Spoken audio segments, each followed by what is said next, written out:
Sergeant, you may ring the division bell.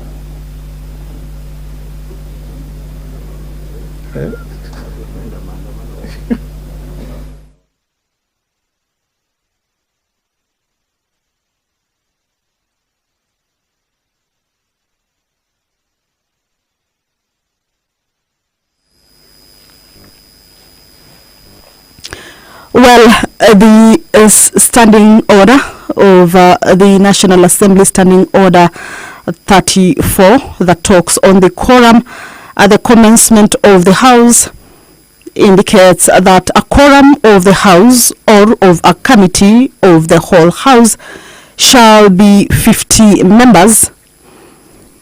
And 2 of 34 says if there is not a quorum present when the chair is taken, at the time appointed for a meeting of the House, immediately after the saying of the prayer, the Speaker shall order the bell to be rung for 10 minutes. So what the Speaker has just directed is a 10-minute quorum bell. This is to enable the House achieve its requisite quorum at the commencement of the House, and this is 50 members.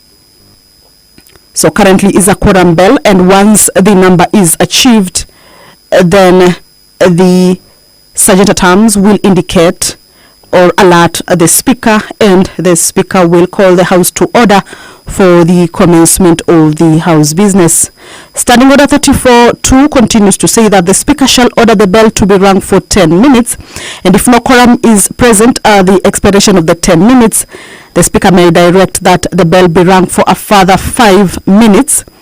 And if there is still no quorum present, the Speaker shall adjourn the House forthwith to the next sitting. So currently, members within the precincts of the Parliament are expected to walk into the chambers. The quorum bell, of course, is to give room for those who are yet to get into the chambers to be able to walk in and enable the House achieve its requisite quorum and allow the business to kick off. So we will be watching to see whether the 50 quorum number is achieved, and the business will, with no further delay, begin. Well, as you can see, the Sergeant at Arms has just indicated that the quorum has been achieved. So allow me to hand you over to this live broadcast that is brought to you by the Parliamentary Broadcasting Unit in partnership with Kenya Broadcasting Corporation. Good afternoon. My name is Kamche Menza.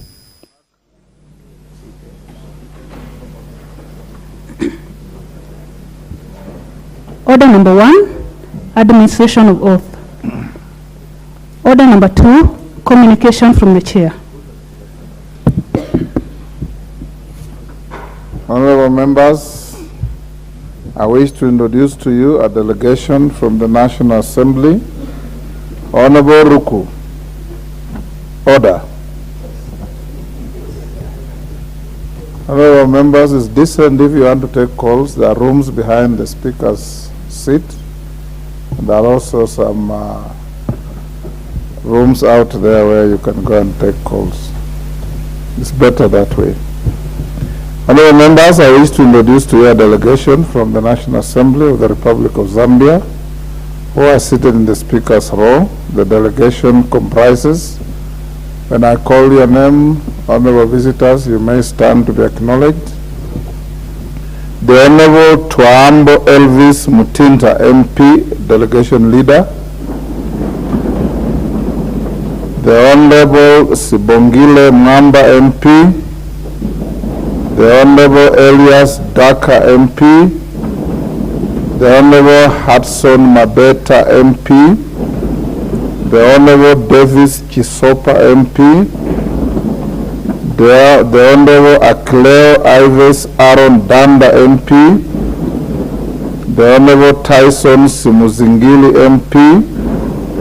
The Honorable Alex Katakwe, MP. The Honorable Golden Mwila, MP. The Honorable Chrysosta Firi Halwindi, MP. The delegation is accompanied by Mr. Alvin Himululi, Secretary to the delegation. Honourable members, the delegation, which is drawn from the Committee on Education, Science and Technology of the National Assembly of Zambia, is in the country on a study visit to our parliament. Specifically, the delegation seeks to share and learn best practices on the legal and policy framework supporting the free education policy in Kenya.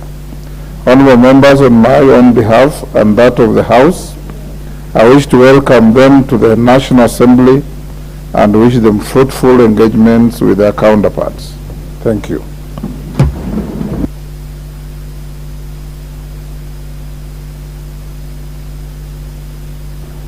Next order.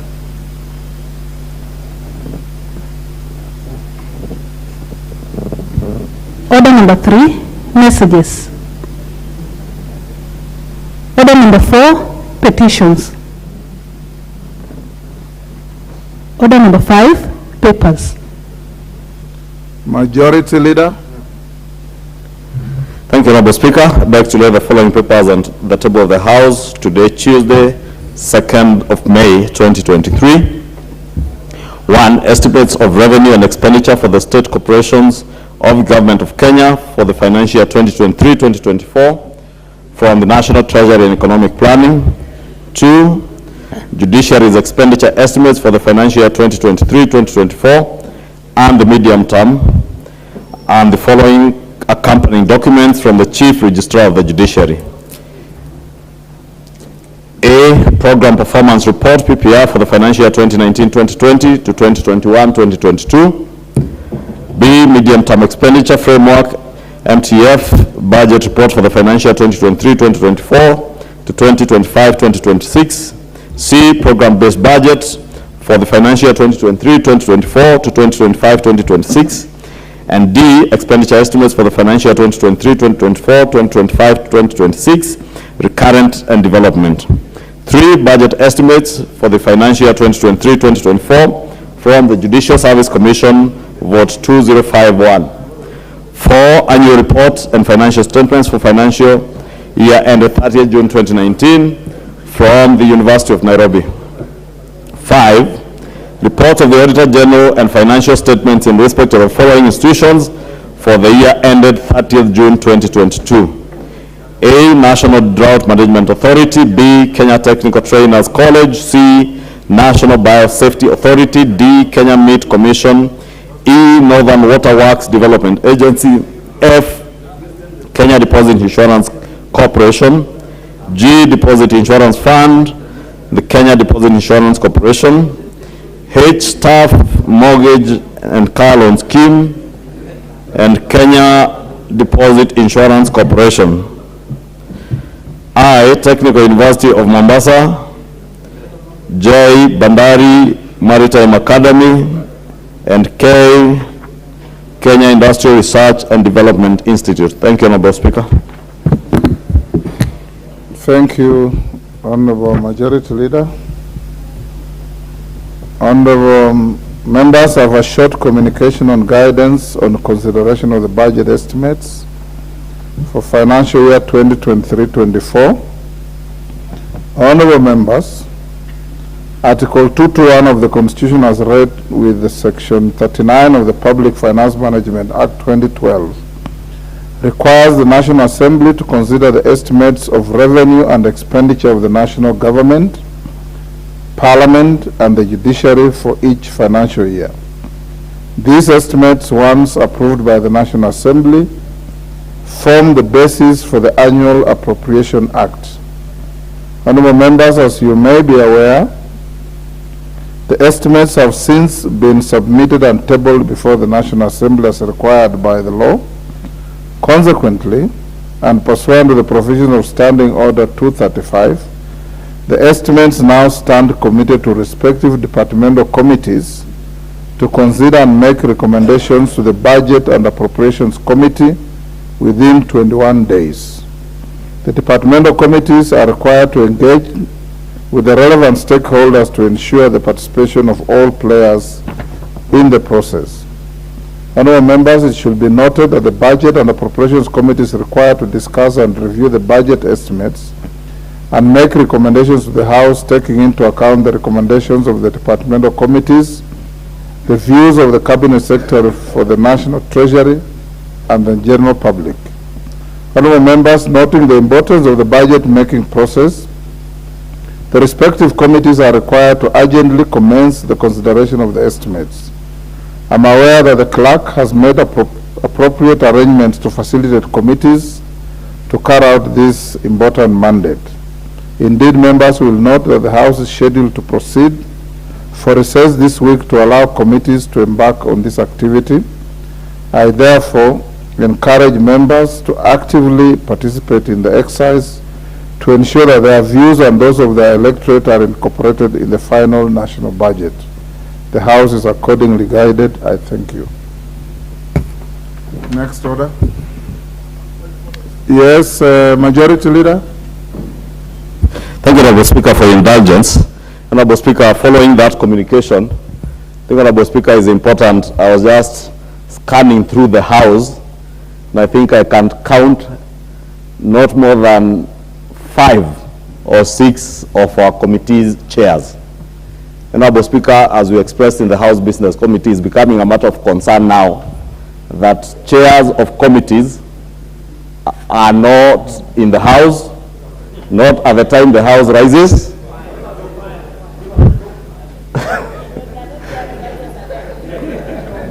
And Honorable Speaker, I think it is important that we do communicate on the floor the discussion we had in the House Business Committee, that if a chair of a committee is not in the House, the bare minimum, the vice chair must be in the House at the time the House is rising. Honorable Speaker, following that communication, the budget estimates processing is the most important business that we have in this session of Parliament, and it's a matter of concern that the chairs, especially of departmental committees, will be charged with processing these estimates, are not even in the House at the time you are making that communication, Honorable Speaker. And I really just wanted to take that this opportunity to implore the chairs again, as much as we have another meeting, as I did indicate in the House Business Committee, that is good for the general membership of the House to take charge of their committees and ensure their full participation in checking the budget estimates, because this is the most important business of this House. And unlike even our sister House in the Senate, Honorable Speaker, we are charged with that rare privilege to be the House, the budget-making House. And it is indeed a great honor and privilege to serve, to oversight government and the budget, and we must make use of the long recess. Honorable Speaker, it is a long recess, but it is usually the most busy working recess that we have, unlike the recess that we recess in December, that is longer, and one to rest. This is usually a working recess, and I really want to implore on the membership of the House across the political divide to avail themselves during the recess in committees to process the budget estimates. Thank you, Honorable Speaker. Honorable members, take that intervention by the Majority Leader very seriously. As Chair of House Business Committee, in fact, the Majority Leader is more polite than he was in the House Business Committee. He took a very strong view of chairmen and vice chairmen of committees who take a full week without stepping in the House. Yet your first duty is to this House. And I remember him saying that every choice has attendant consequences. I don't know what he meant. But members, you are advised, particularly chairpersons and your deputies. If you all attend the House, this House will never have a quorum hitch. And we hope and expect that you will adhere to what your leader is saying. And I hope the leader is also not issuing empty threats so that the House can have a proper quorum. Next order. Yes, Chepkonga. Mr. Speaker, I thank you very much for your communication and the Majority Leader's very serious observation. Are you also a chair? Yeah, I'm a chair, Mr. Yes. Speaker. Mr. Speaker, I have noted also this with some concern. You know, while I was a commissioner with the Parliamentary Service Commission, we obligated all the members of staff to sign something called performance contracting. You know, all chairs should know, and vice chairs should know, that they are on performance contracting. It is a shame that we expect members of staff to have different performance standards as opposed to that of the leadership of the House, Mr. Speaker. I was in the 11th Parliament. I hardly remember a day in which the bell was rung at 2:30. At 2:30, Mr. Speaker. It doesn't matter whether we are not being paid sitting allowance. Sitting allowance was just a small amount of money, Mr. Speaker. If you look at the amount of salary that we negotiated as commissioners in the last Parliament, Mr. Speaker, that covers even including the sitting allowance, Mr. Speaker. So we have no reason why we should not make this as our business number one. We are elected to legislate. We are legislated to do oversight. And this is the place where we do all those things, Mr. Speaker. So I totally support, and Mr. Speaker, we used to have something we used to mark to show the attendance of members who was the best debater. In the 11th Parliament, Mr. Speaker, I was defeated only by Wamalwa. I was number 2, Mr. Speaker. I think the same ranking should be, we should restore the same ranking so that we can show members who have been coming, who have been in attendance, and we mark them, and the constituents would know. Let them not shout at us, Mr. Speaker. They are here because they were elected to be here. So anybody who is shouting at us should not be here, Mr. Speaker. So I support wholeheartedly the majority leader. I thank you, Mr. Speaker. Yes, Honorable Ruku. Who else? Hassan. Thank you, Mr. Speaker. Thank you, Mr. Speaker. Yes, sir. This is a very important arm of government. And for us to be able to change the situation of this country, Mr. Speaker, the Parliament, and more so the National Assembly, must be able to praise law. And if we have chairmen who are not able to be actively involved in the matters of this House, so that we can be able to steer this country in the most appropriate way, Mr. Speaker, then I think it is important for the House Business Committee to reorganize these committees, and some of us are willing to serve in those committees as chairman, Mr. Speaker. Thank you. Hassan. Honorable Hassan of Kamkunji. Thank you, Mr. Speaker.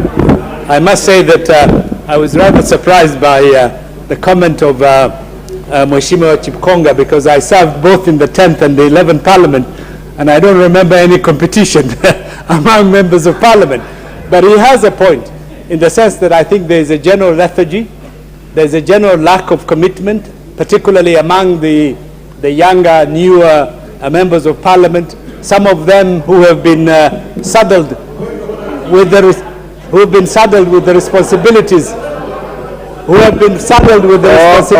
Honorable members, when a member is on a point of order, no other member can rise on another point of order. Some of these new guys have been saddled with chairmanships and vice chairmanship positions, of which they do not have the experience and the weight to be able to carry it into the House. But the other thing also, Mr. Speaker, is that I find that we are not getting enough feedback on the questions and the statements that we raise here in Parliament, which is a little bit disappointing, because one would expect that the chairpersons and the vice chairs would be running around to make sure that, in fact, the issues that are raised here are responded to in timely manner. And most of the time they are completely absent from this House. So I think you should send them a very strong message, because they have a responsibility to be here, to listen to what is happening here, and to respond to members' requests relating to the committees that they chair. Thank you, Mr. Speaker. Thank you. I honestly don't want to escalate debate on this. Maclap, what is the problem? Are you also a chair of a committee? Mr. Speaker, I am ready to be a chairman of a committee or a vice chair.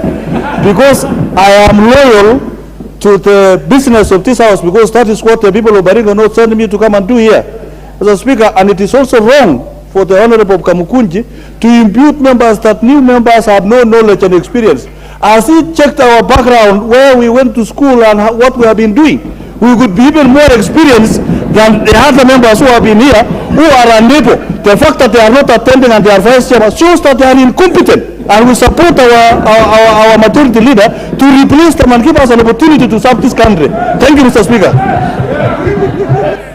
DK. Yes, member for Soy.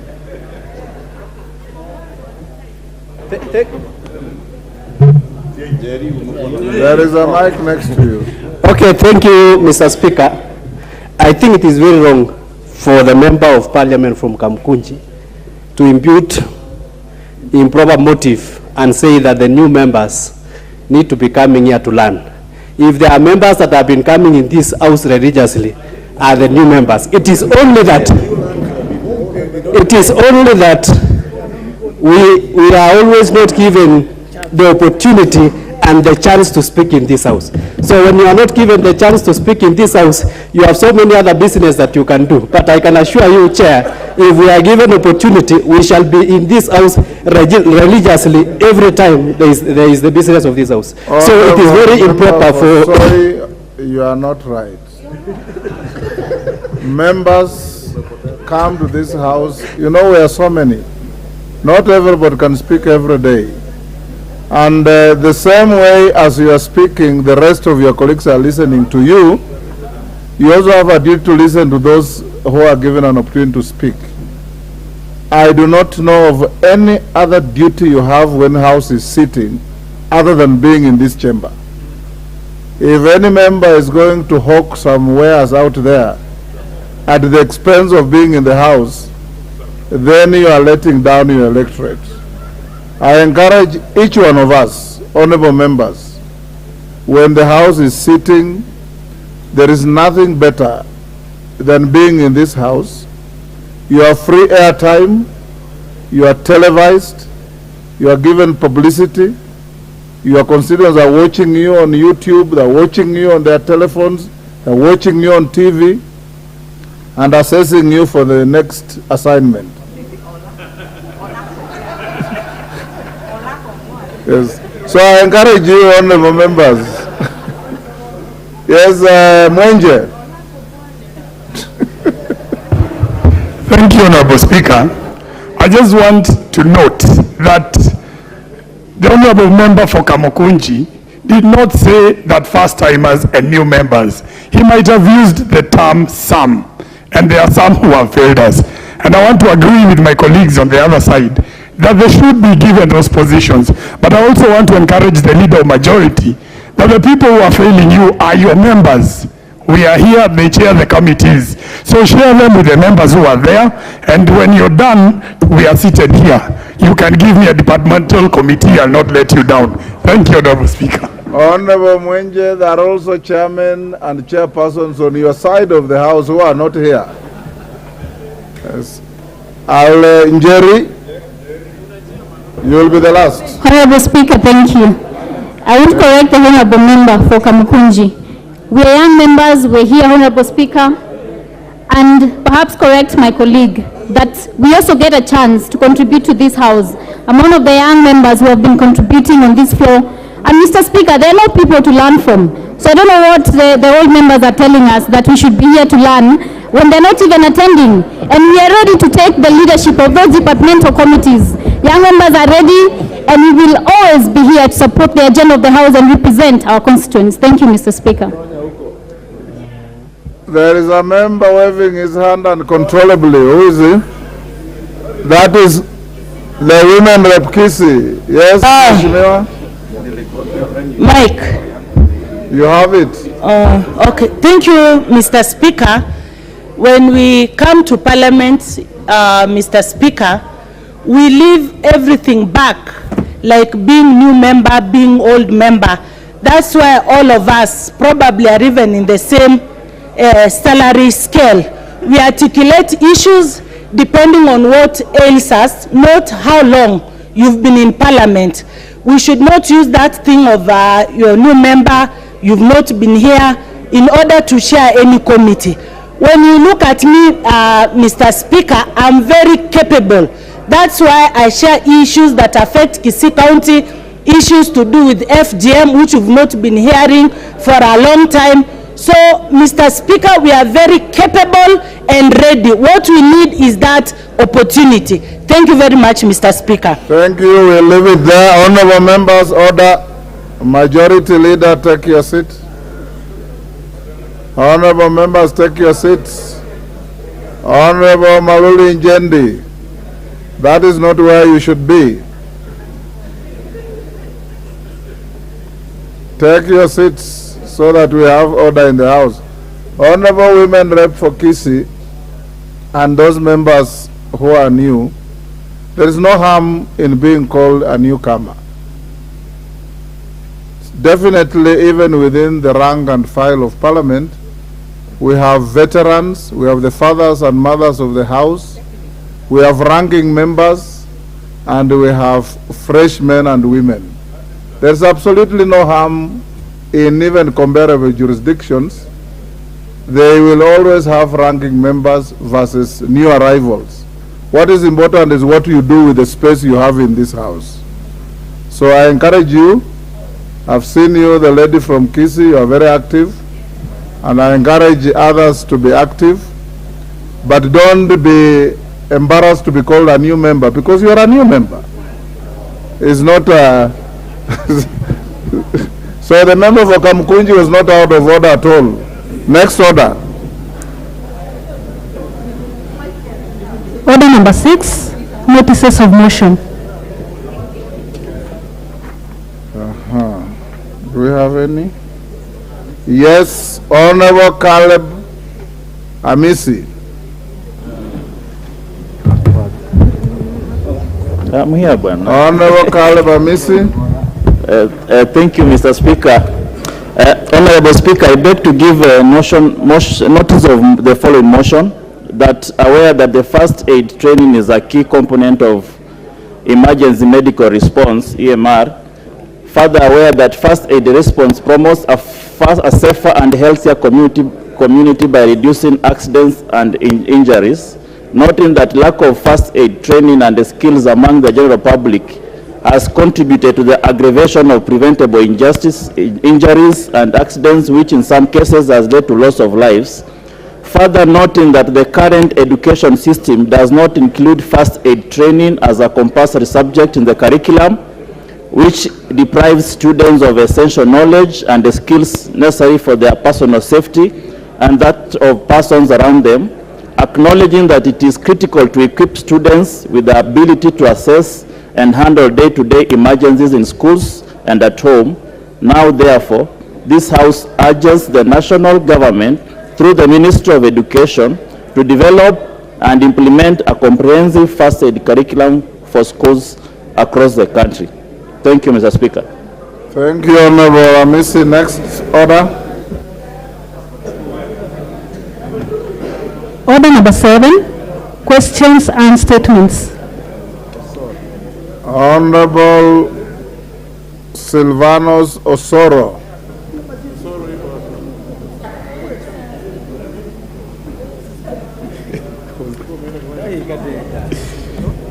Thank you, Honorable Speaker.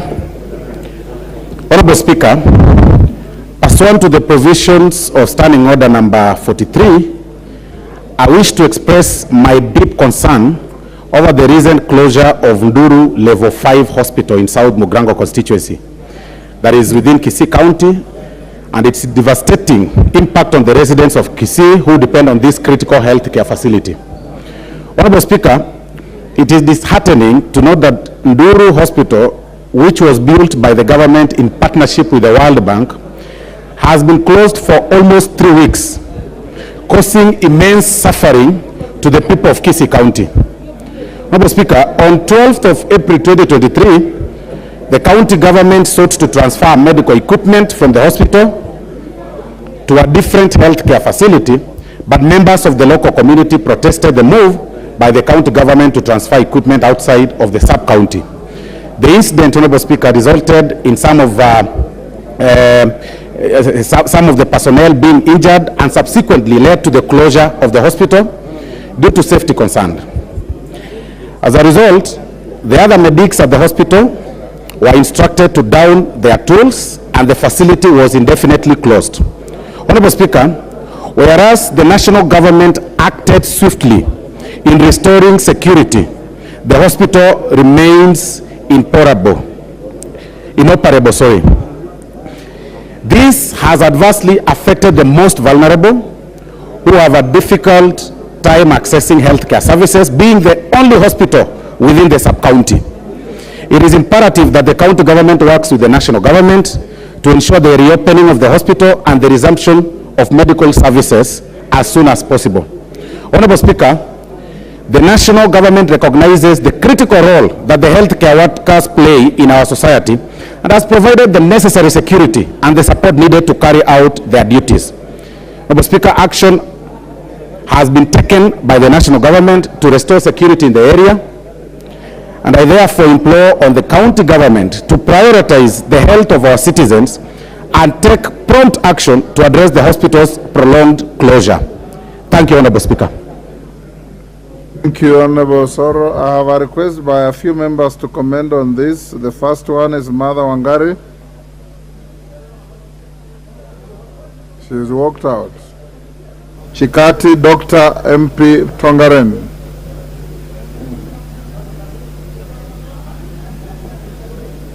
Give him the mic. Thank you, Mr. Speaker. Mr. Speaker, the fact that one is a governor does not give him permission to move equipment haphazardly from one hospital to another or from one health facility to another. We've had cases where governors remove facilities from hospitals without consultation and without public participation. Mr. Speaker, in my own county in Bungoma at Ndal Hospital, equipment that were brought by some donors to that hospital were removed and taken to another hospital without the consent of the public, which is the beneficiary of that facility. And therefore, what is going on in in Kisi, in Mugirango, is what should be really discouraged completely as an activity which will not be undertaken by the governors. I wish to recommend to you, Mr. Speaker, that you direct the health committee to visit the hospital, the said hospital, come up with findings and recommend appropriate action against that governor and restore that equipment to that hospital. Thank you, Mr. Speaker. Kaitani Marianne, sorry. Aldai. Thank you, Mr. Speaker. I rise to comment on the closure of this hospital, Nduru Hospital. And one thing we need to appreciate is that the Constitution is very clear in terms of the functions of a county government and the functions of a national government.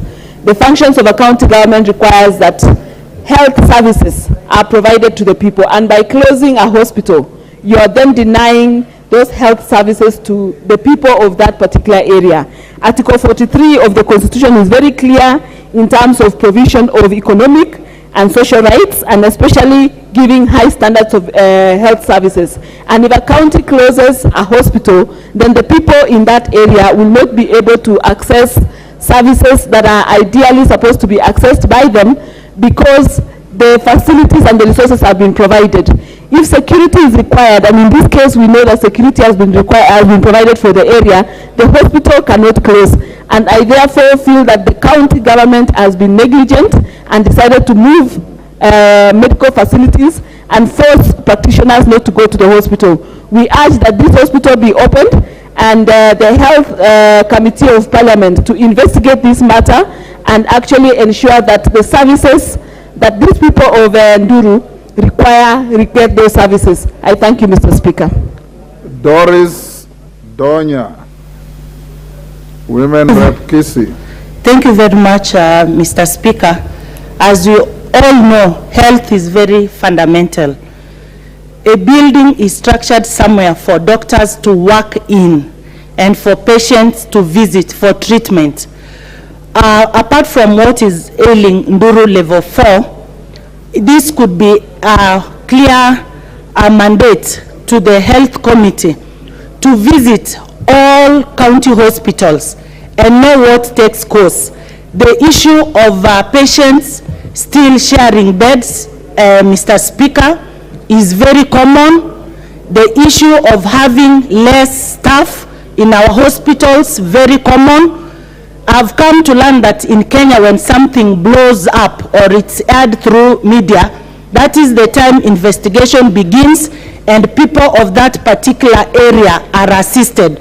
So this thing of Nduru, when the health committee visits the area, they will know other things that ail hospitals, not only in Kisii County, but other counties in Kenya. Thank you very much. Thank you. I'll give the floor to Chepkonga. Honorable Chepkonga.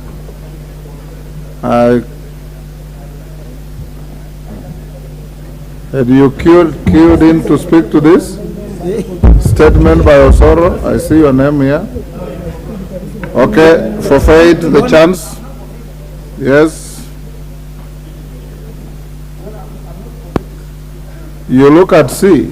Yeah. Can you pass me, then I'll come back. I was talking to the honorable, my neighbor. So he convoluted. The last one on that, Kalasinga Majimbo.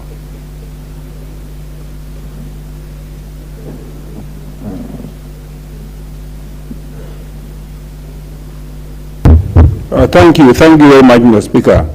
Mr. Speaker, I also want to comment on this, if I may call it a rock governor, Mr. Speaker. Mr. Speaker, you don't have to go to the level of you being a governor and vandalizing the instruments that assist the people that you govern, Mr. Speaker. Mr. Speaker, I would urge that you give a direction and a harsh direction that this governor appears before the Committee for Health and explains why, Mr. Speaker, priorities were put in Hospital 1 and he puts it in Hospital 2, Mr. Speaker. And the stoppage, the time the hospital has stopped, patients, Mr. Speaker, suffering. So, Mr. Speaker, I want to thank the member, Honorable Soro, for bringing this issue here, and immediate action has to be taken, Mr. Speaker, for us to see that the people are given the family they deserve, Mr. Speaker. Thank you, Mr. Speaker. Thank you. Next order. Order number 8, motion, report of the proceedings of the first ordinary session of the 6th Pan-African Parliament. Question to be put. Order, honorable members. Order, honorable. Who is the member greeting others? Please take your seat, Wakili. Honorable members, we now put the question on order number 8, which is that this House notes the report of the Kenya Delegation to the Pan-African Parliament, PAP, on the proceedings of the first ordinary session of the 6th Parliament laid on the table of the House on Tuesday, 28th February 2023.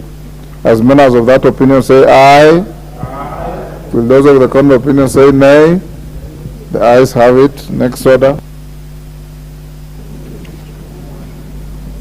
Order number 9, motion, consideration of the reports of the Auditor General on the financial statements for the National Government Constituencies Development Fund for 26 constituencies. Chairperson, Decentralized Funds Accounts Committee. Is that Honorable Mulyungi? You have the floor. Thank you, Mr. Speaker.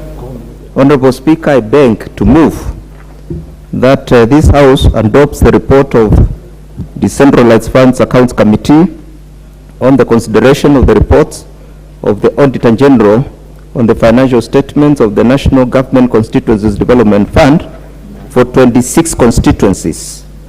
in Mombasa, Kilifi, Kwale, Taita Taveta, Lamu, and the Tana River for the financial years 2013-2014, 2014-2015, 2015-2016, laid on the table of the House on Tuesday, 25th April 2023.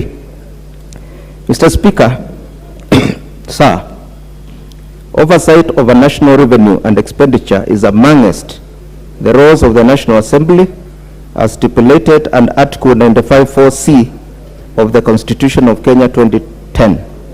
Further, Article 226(2) of the Constitution provides that an Act of Parliament shall provide for the designation of an accounting officer in every public entity at the national level who is accountable to the National Assembly for its financial management. In addition, Article 2298 mandates this House to debate and take appropriate action on audit reports from the Auditor General. In fulfillment of these constitutional provisions, the National Assembly Standing Order number 205B established the Decentralized Funds Accounts Committee, DFAC, whose mandate is to examine reports of the Auditor General of the National Government Constituencies Development Fund, among other funds like GAF. Mr. Speaker, sir, the predecessor committee,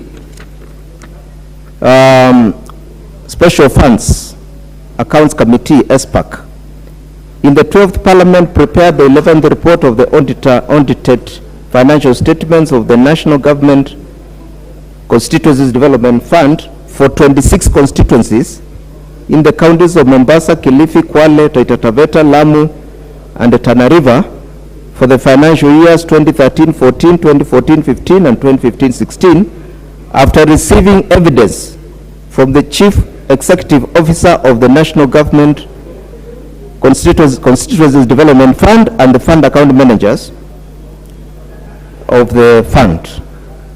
The Special Funds Accounts Committee tabled its report on the 2nd of December 2021.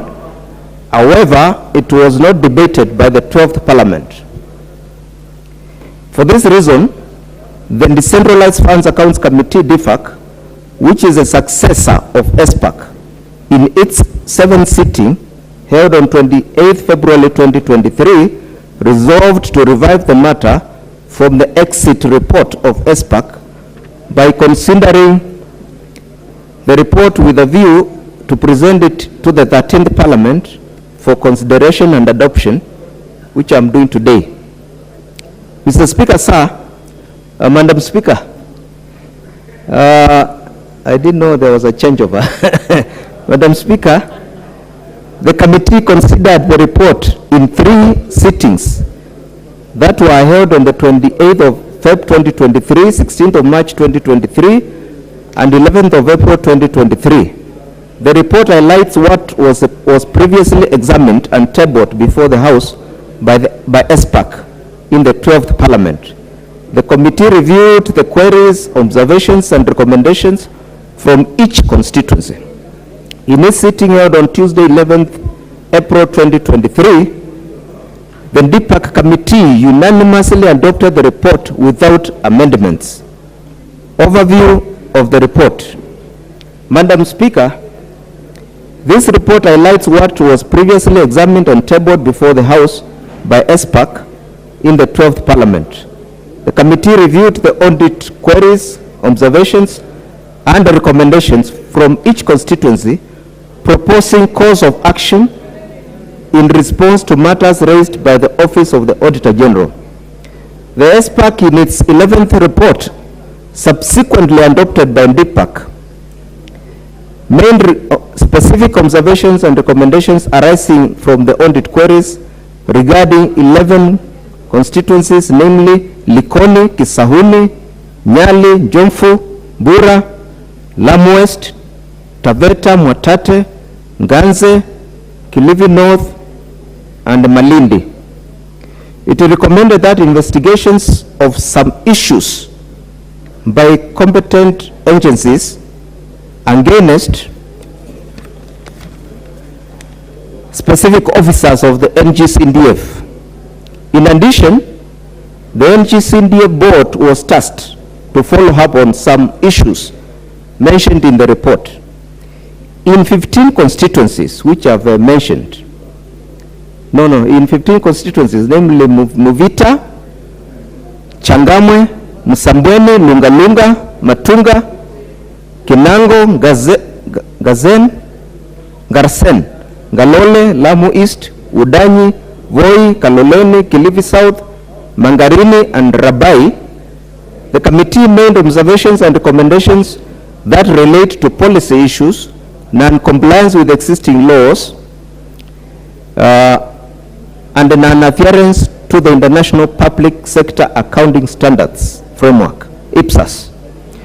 The section on general observations and recommendations captures issues regarding bookkeeping, preparation and accuracy of financial statements, compliance to reporting standards, and accuracy of the financial statements, standardization of projects and late disbursements of funds, compliance with the audit cycle timelines, non-remittance of statutory deductions, compliance on the use of emergency funds, and reallocation of funds without approval.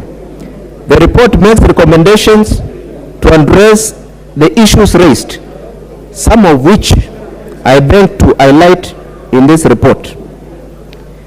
General observations and recommendations that cut across 26 constituencies. Madam Speaker, having considered the audited financial statements, the committee made the following general observations and the recommendations that cut across the 26 constituencies.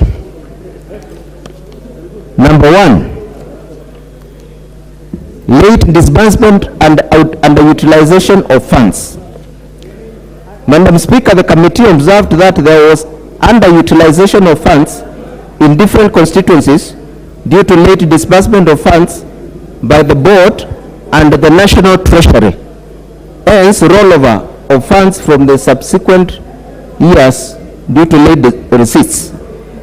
That is like what is happening now. 2 months before the end of the financial year, the Treasury is yet to release over 60% of the constituency's fund. The committee recommends that the National Treasury ensures timely disbursement of funds to the National Government Constituencies Development Fund Board for immediate release to the constituencies. 2, the Cabinet Secretary for Treasury shall submit to the National Assembly constituencies quarterly exchequer disbursements schedule, not later than the 15th day of the end of each quarter. Number 2, bookkeeping, preparation and accuracy of the financial statements. The committee observed that the bookkeeping and preparation of financial statements is a big challenge in almost all the constituencies' offices. Recommendations. The committee recommends that the National Government Constituency Development Fund Board strengthens the constituencies' offices by establishing treasury units to serve the constituencies. Currently, constituencies are served by the DC's treasury unit. Number 2, compliance to reporting standards and accuracy of the financial statements. The committee observed that fund account managers experience challenges in adopting to the International Public Sector Accounting Standards (IPSAS) reporting framework in the preparation of the financial statements. Recommendations. The NGCDA board should conduct continuous capacity building on financial reporting standards for constituency committees and PMCs to improve quality of reporting and enhance compliance. Number 2, the NGCDA board should consider employing qualified accountants for the constituencies offices beginning financial year 2022-23 within the 5% administrative allocation of the board. This will strengthen the maintenance of books of accounts, preparation of financial statements, and the timely submission of the statements and documents to the auditors by the constituencies offices. Standardization of the NGCDF construction projects. The committee observed that there were inconsistencies in design, cost, and the quality of similar projects across the constituencies in coastal region. This creates a challenge in determining the value for money, since the cost of construction and the designs are not similar. Further, there is no policy guidelines and cost estimates provided by the NGCDF board to guide the CDF committees and PMCs in undertaking similar projects in their constituencies. The committee recommends that, number one, the NGCDF board fast tracks the recruitment of independent quantity surveyors and architects to address the inconsistencies in the projects across the constituencies. Number two, the accounting officer ensures that all projects undertaken by NGCDF are branded, including the year of funding and the photographs taken during the handing over to by the contractor and commissioning as evidence of ownership of the project. Three, within 3 months of the adoption of this report, the NGCDF board initiates the development of an overarching policy guidelines that include designs and the cost estimates for NGCDF projects. Number 5, reallocation of funds without approval by the NGCDF board. The committee observed that some fund managers implemented projects and reallocated funds without seeking prior approval from the NGCDF board. This was in contravention to Section 6.2 and Section 31 of the NGCDF Act 2015. The Act provides reallocation of funds during the financial year must at all times be within the approval of the NGCDF board. The committee also noted that some National Government Constituency Development Fund committees had not engaged the services of a clerk of works as provided for in the NGCDF board guidelines. The committee recommends that, number one, the NGCDF board takes administrative action against fund account managers that reallocated funds without the approval of the board, contrary to Section 6 of the NGCDF Act 2015, and then desist from political witch-hunting of MPs who are not signatories to the account. Number two, the accounting officer ensures that all the fund account managers ensure compliance with Section 6.2 and Section 13 of the NGCDF Act 2015. Number three, the accounting officers ensures that all fund account managers and PMCs consult and involve the relevant government departments during initiation, cost estimation, and implementation of the projects to ensure that priority projects are selected, adequate budgeting and quality works are provided in compliance with Section 46(1) of the NGCDF Fund Act 2015. Number 6, guidelines on the use of emergency funds. The committee observed that some of the projects funded using emergency funds did not meet the threshold set out in Section 8 of the NGCDF Act 2015. The committee recommends that within 3 months of the adoption of this report, the NGCDF board issues guidelines to all the constituencies and the PMCs clarifying the use of emergency funds. Number 7.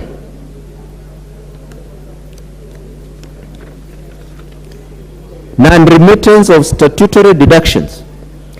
The committee observed that some fund account managers failed to file and remit various statutory deductions such as NHIF and NSSF as required by the law. The funds paid penalties for non-compliance. The committee recommends that, number 1, accounting officers should ensure that all accounting managers, fund account managers, comply with the National Social Security Fund Act and the National Health Insurance Fund Act, number 9 of 1998, and number 2, The accounting officer in liaison with KRA should put in place sensitization programs on taxation for the fund account managers and the PMCs with the aim of enhancing tax compliance. Number 3, the board should take administrative action against fund account managers who do not remit statutory deductions on time. Conclusion. Honorable Speaker, as I conclude, allow me to sincerely thank my fellow members of the committee for their great sacrifice and many hours that they put to come up with this report. My appreciation also goes to the predecessor committee, Special Funds Accounts Committee, who prepared the 11th report of the audited financial statements for the National Government Constituency Development Fund for the 26 constituencies in the counties of Mombasa, Kilifi, Kwale, Taita Taveta, Lamu, and Tana River for the financial years 2013-14, 2014-15, and 2015-16. I would also wish to thank your office and that of the clerk for the great support for the committee. May I also extend committee appreciation to the Office of the Auditor General and the National Treasury and that of the Chief Executive Officer of the NGCDA Board for availing necessary information that was required, which enabled the committee to finalize this report in time. I therefore call upon members to support this report. I beg to move and I request Honorable Dorothy Ikiara, MP, to second the report. Thank you, Madam Speaker.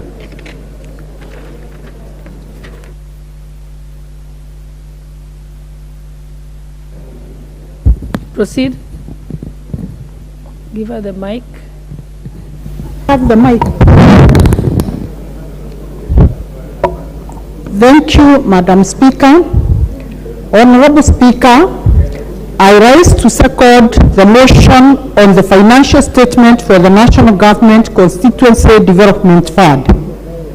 Madam Speaker, having considered the audited financial statement, the committee made the following general observation and recommendations that cut across the 26 constituencies. 1. Bookkeeping preparation and accuracy of the financial statement. The committee observed that the bookkeeping and preparation of financial statement is a big challenge in almost all the constituency offices. Further, the fund account managers face challenges in submitting supporting documents to the auditors on time because the documents are usually in the custody of the sub-county accountants, formerly district accountants. The sub-county accountants are required to sign the financial statement as per the templates issued by the Public Sector Accounting Standard Board. However, they did not undertake this responsibility and more often than not did not cooperate with the fund accounting managers during the audit to ensure timely submission of documents for audit review. Further, Madam Speaker, the delays in the preparation of complete financial statements are also attributed to the lack of adequate capacity at the constituency national government constituency development offices. The sub-county treasurers, formerly district accountants, in charge of maintaining books of accounts for all national government offices, at the sub-county is also maintaining accounting records and various supporting documents of the fund at the constituencies. Madam Speaker, the committee went further and recommended the following. 1. The National Government Constituency Development Fund Board strengthens the constituency offices by establishing treasury units that serve the constituency. Madam Speaker, number 2, compliance to reporting standards and accuracy of financial statements. The committee observed that fund account managers experience challenges in adapting to the international public sector accounting standards. reporting frameworks in the preparation of financial statements. The committee also observed that the Public Sector Accounting Standards Board reviews the International Public Sector Accounting Standards periodically to take into account emerging issues and confirm the best accounting practices. The committee found that some fund account managers experienced challenges in the application of those standards while preparing financial statements as evidenced by the audit matters.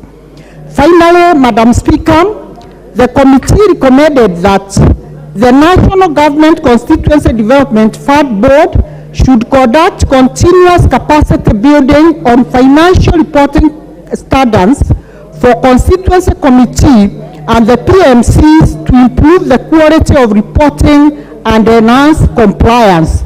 Madam Speaker, I second and thank you.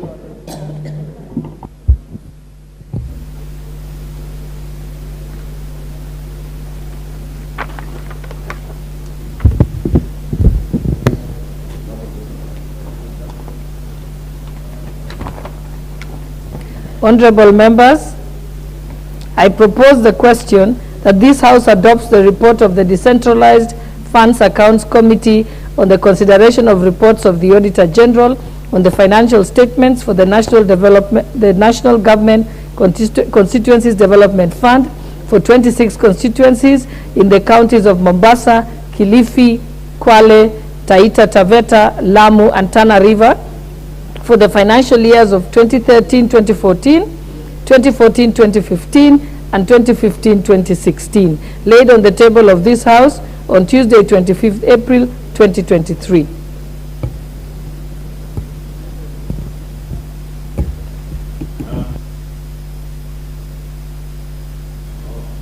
No, it's not put. The Honorable Majority Leader.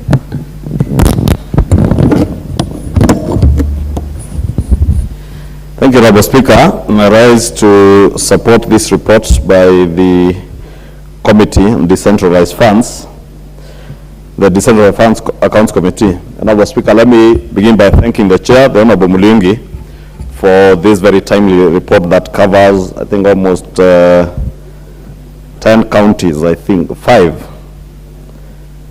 Honorable Speaker, 6 counties actually, and quite a number of constituencies, almost close to 30 constituencies.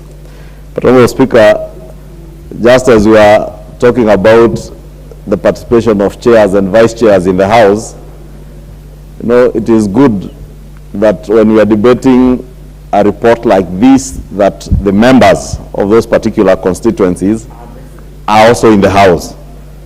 Honorable Speaker, I understand, like now I see the first, on page 11, the first issue is from the member, the constituency of Likoni in Mombasa County.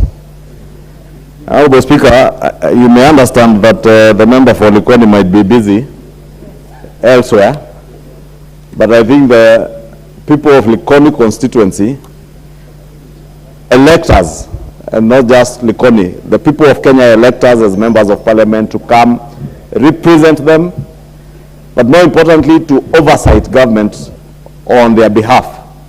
And the national government constituency funds are funds of the national government, implemented, Honorable Speaker, by committees, the project implementation committees, under the stewardship of the fund account managers. That is why, Honorable Speaker, you will find many a times, you will find the media getting excited whenever an issue touching on CDF is prosecuted, even in a report like this.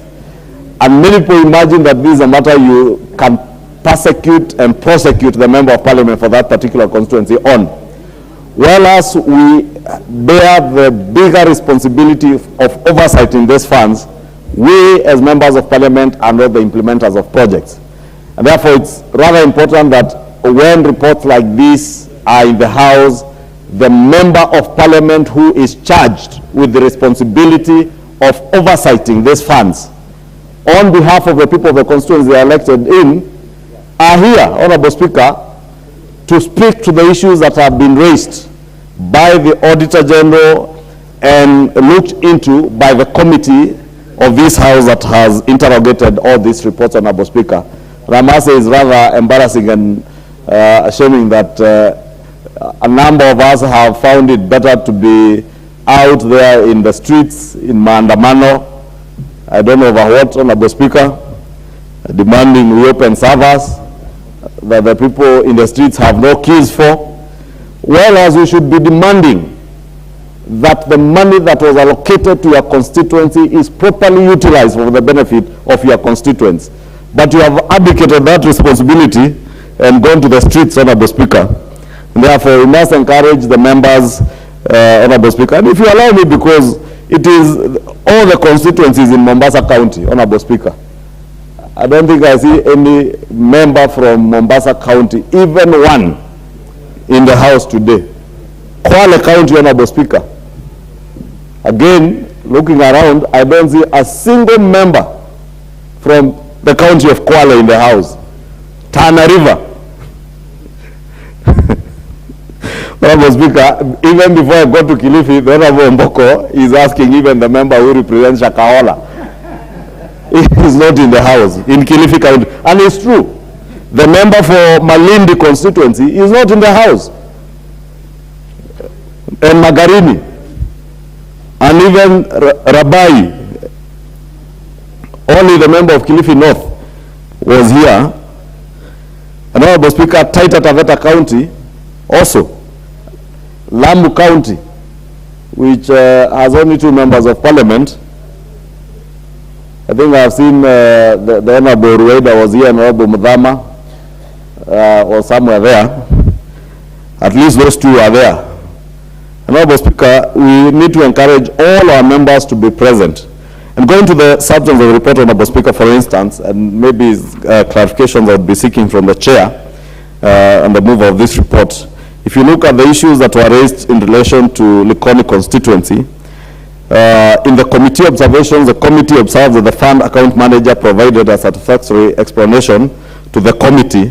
But then when you go to the recommendations are saying that the economic officer should, within 3 months of the adoption of this report, institute disciplinary action against the fund account manager for violation of the laid down procedures on payment of projects as per the CDF Act of 2013, repealed.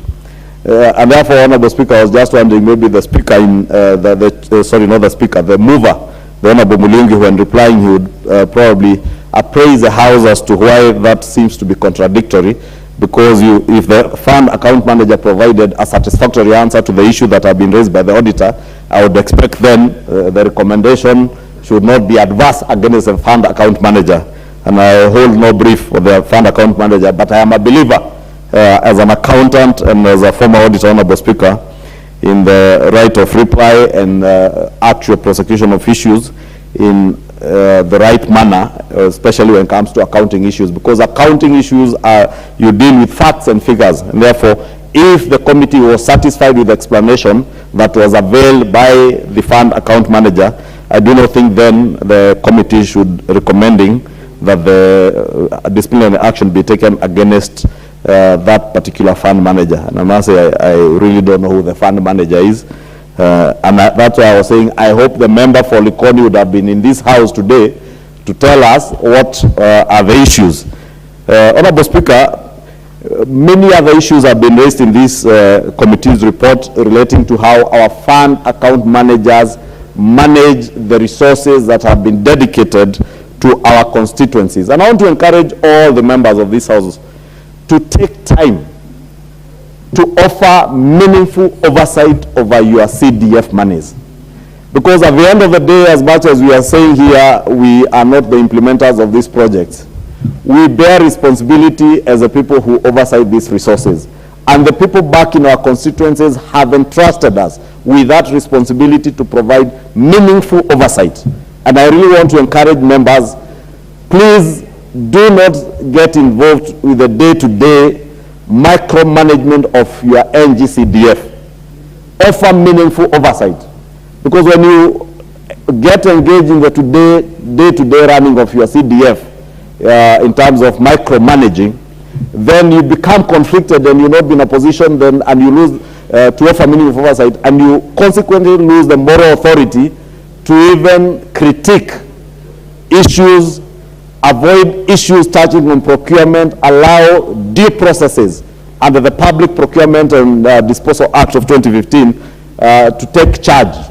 Because I have seen, Honorable Speaker, in some constituencies, members of parliament insisting on directing who gets what contract, and that is none of our business, Honorable Speaker, as members of parliament.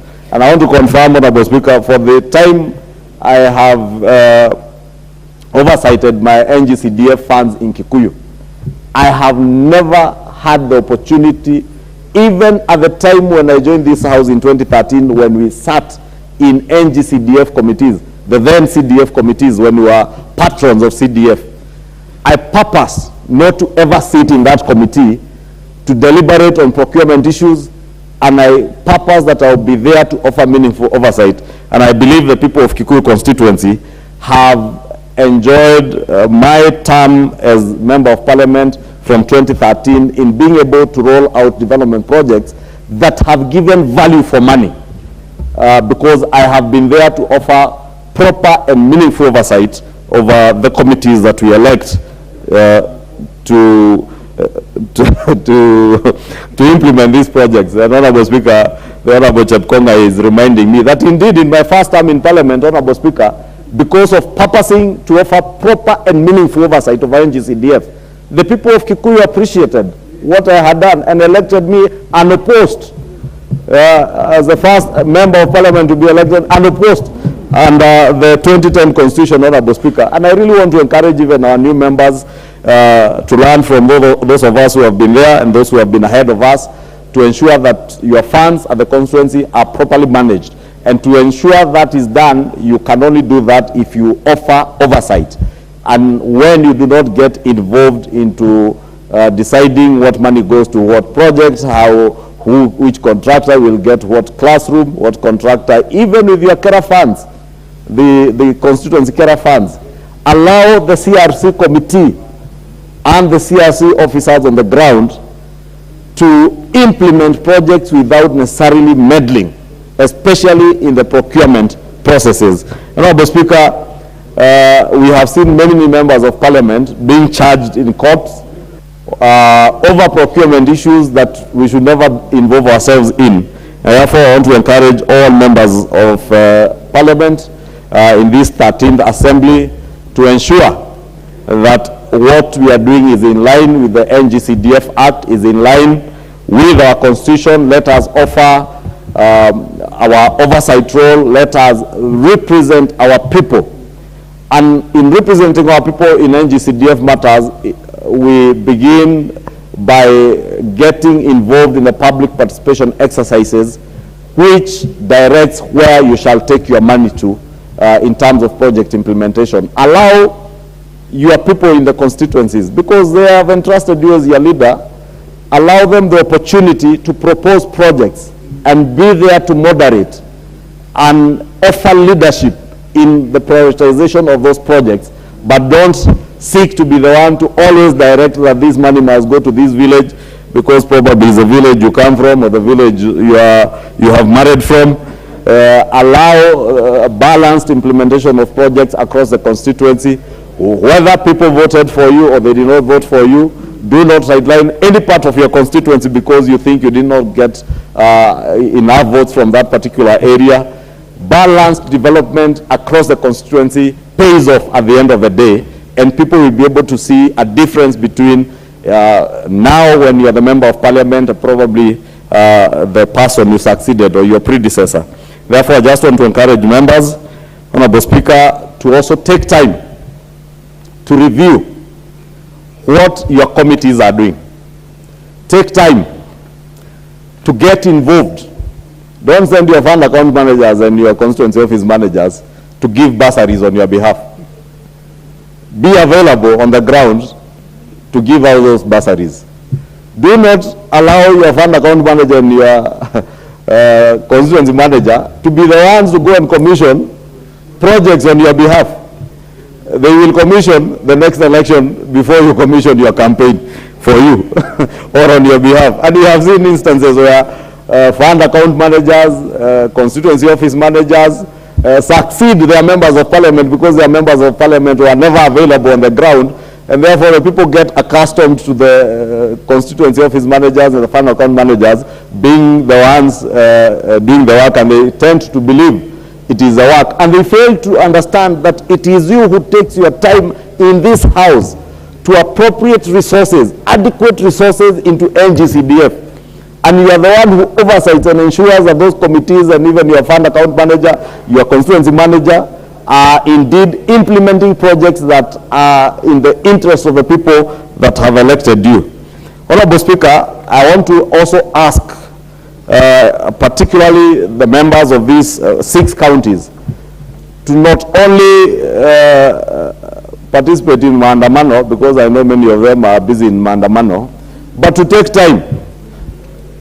I see one of them has just walked in, I'm sure, and I understand the Honorable Speaker, because they in maandamano in quotes, because many of them I have seen them hovering around Parliament, but are afraid to appear on the floor of the House because they will be reprimanded for not having gone to the streets. But I want to encourage them also to be strong leaders. If you do not believe in this chaos, if you do not believe in this anarchy, please be gentlemen like Honorable Mulungi, who has taken time to be here to move this report, because that is what the people in Makwiny elected him to do, to come and do in this House, Honorable Speaker. The people of Mwingi, Honorable Speaker, have elected the Honorable Mulungi to come and do, and the people in the Decentralized Funds Committee have entrusted him with the leadership of that committee, and I indeed want to thank the Honorable Mulungi. And I was trying to trace who is the vice chair of this committee, Honorable Speaker, because the Honorable Gertrude Mbeyu, who again is from Kilifi County, but is not even in the House, and is a vice chair, and these are kind of chairs and vice chairs we were talking about earlier. And I don't want to encourage members to do what they ought to do with chairs and vice chairs who are not available, either in their committees or their houses, but it is within our rights as members of Parliament to also ensure there is proper oversight of our chairs and vice chairs in our committees. But let me just conclude by thanking the Honorable Mulungi and the committee for the good work, and encourage all of us to take a keen interest on the ongoings of our NGCDF committees. Thank you. The Honorable Member for Ganze constituency, Honorable Charo Kazungu. Thank you, Madam Speaker. I want also to support this report by the committee as it has been presented here. I also want to support the recommendations, but there's an observation that I also wanted to make. In the recommendation, the committee chair has said that they were proposing to have a standardized design for projects, and also the issue of costs to be standardized. The problem is in Kilifi County, when it comes to building projects, all the materials are found in one area. All building materials, let's say blocks, and all the big hardwares are found in Kilifi town. But Kilifi town is very expensive. It's very expansive. It's very big. And if we say that we're going to standardize costs, it means that some contractors will not be able to do projects that are found in far-flung areas. So much as I support this report, but I think we need to work on that recommendation, because if we say we're going to make everything standard, it means some projects in far-flung areas are not going to get contractors. Thank you, Madam Speaker. The Honorable Member for Bura constituency.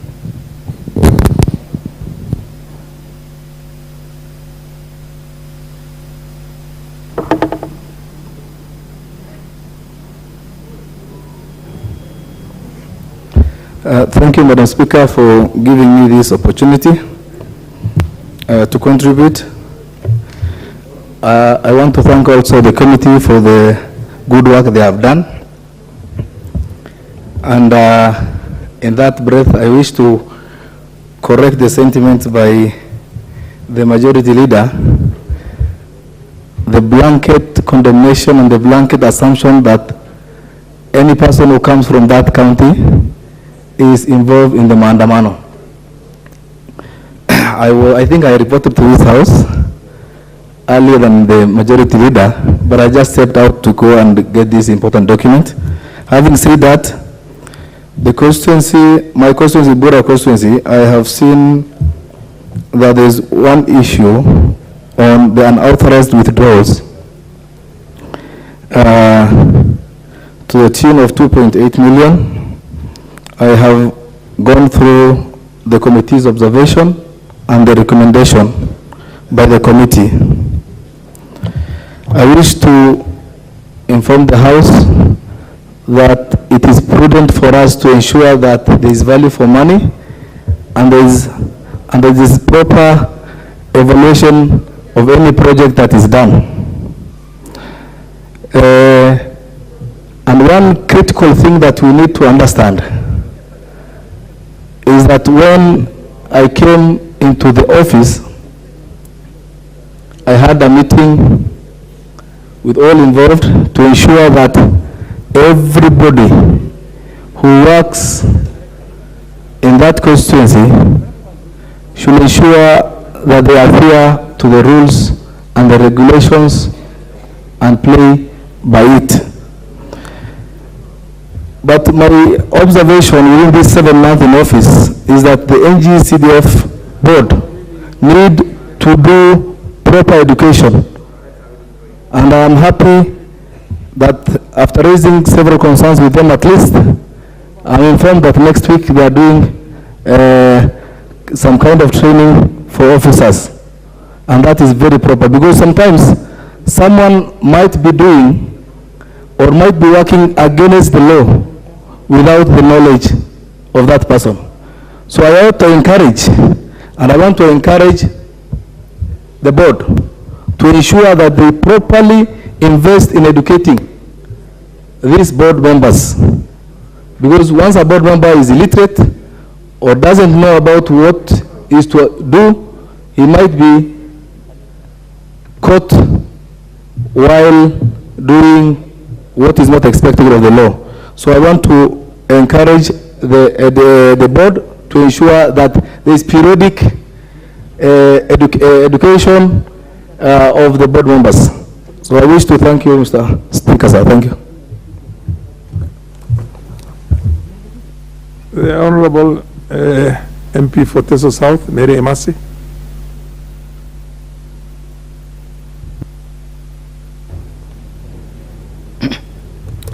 Thank you, Honorable Speaker, for the opportunity. I arise to support the report by the Auditor General. And Mr. Speaker, from the onset, my observation is that we are looking at the financial reports for the period 2013, 14, 15, 16. Mr. Speaker, we are in 2023. From 2013, that is 10 good years. Mr. Speaker, I'm the Vice Chair Budget and Appropriations Committee, and I was still the Vice Chair Budget and Appropriations Committee in the 11th Parliament.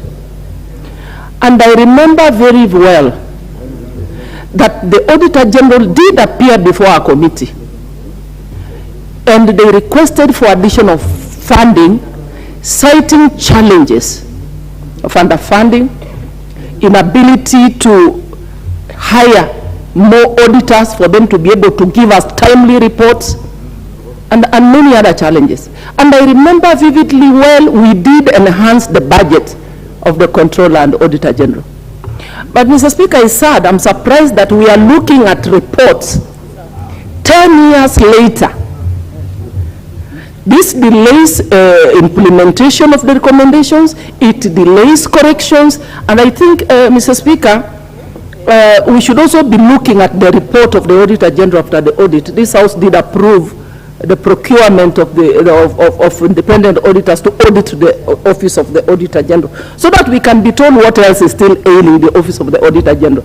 Because this house needs to get reports early so that we can be able to action on them, so that action is taken in good time. But if we are going to get reports 10 years down the line, then I think that is an issue of concern to this house. Mr. Speaker, secondly, I also want to agree with some of the observations by the committee, in particular the issue of delayed disbursements to NGCDF funding.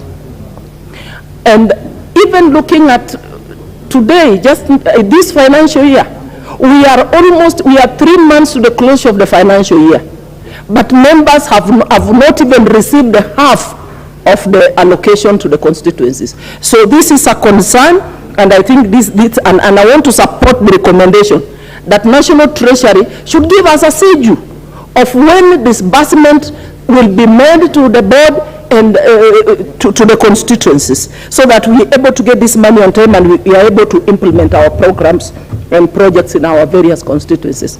Mr. Speaker, the issue of fund managers, I want to believe that the board does recruit or employ qualified fund managers. But when they say they are not able to comply with the International Public Sector Accounting Standards, then also that is an issue that seriously needs to be looked on, and I support the recommendations by the committee.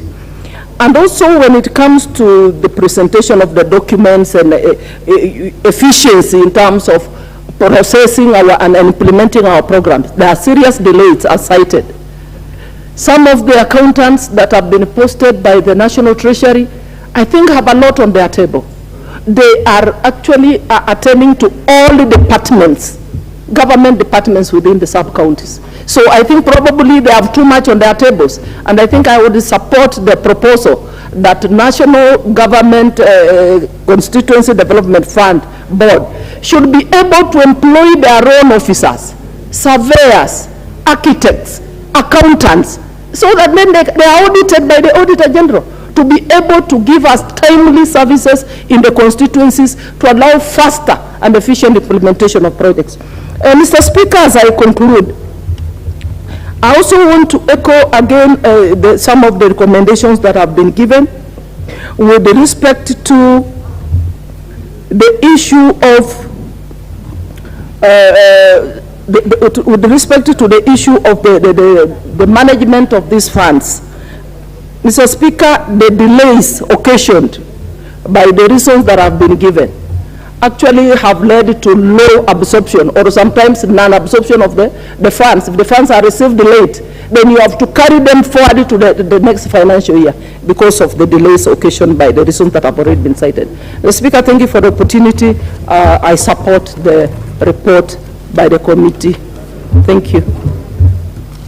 The MP for Mandera West, followed by the MP for Tharaka.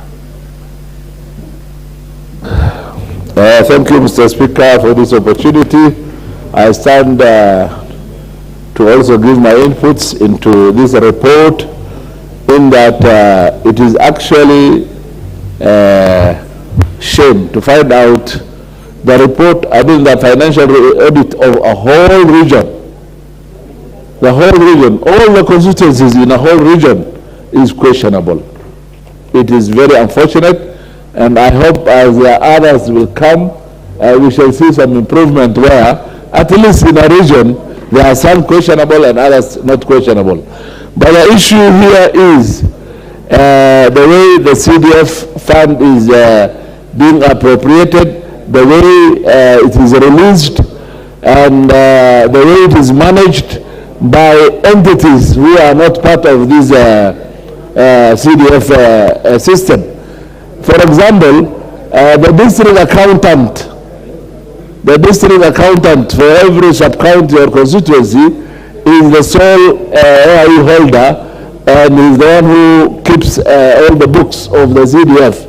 And he has many other issues of his own, of the district, under which he is supposed to give priority, or is giving priority, and hence he only gives CDF time, he or she will only give CDF time when it is convenient for that person. That is why we have problems. And again, funds are released very late, And like now, we have 1 month to the end of the financial year, let's say 2 months. Funds have not been released. As soon as they come, and when the CDF committee and the fund manager wants to implement their issues, the district accountant might not be even available. At the same time, without him or her, nothing moves forward. And that is why we see in a rush, then a lot of misappropriation are happening around. On the other side, some of the constituency fund managers are not, of course not some, but all are not answerable to anybody within the constituency. They are answerable to somebody here in Nairobi. They are all answerable to the CEO in Nairobi, and hence they take their sweet time. Sometimes you see they disappear, they are not available when critical issues are happening. In the recent times when MPs made a lot of noise and the funds for bursaries were released, a lot of bursary money delayed because those entities which are not directly part of the CDF team are not available to fast track and enhance the payment of those bursaries. And hence, I do support the recommendation of the committee, and I want to see that those recommendations are implemented. In many times, we would come up with very nice recommendation, and I don't know what's happening with the implementation committee.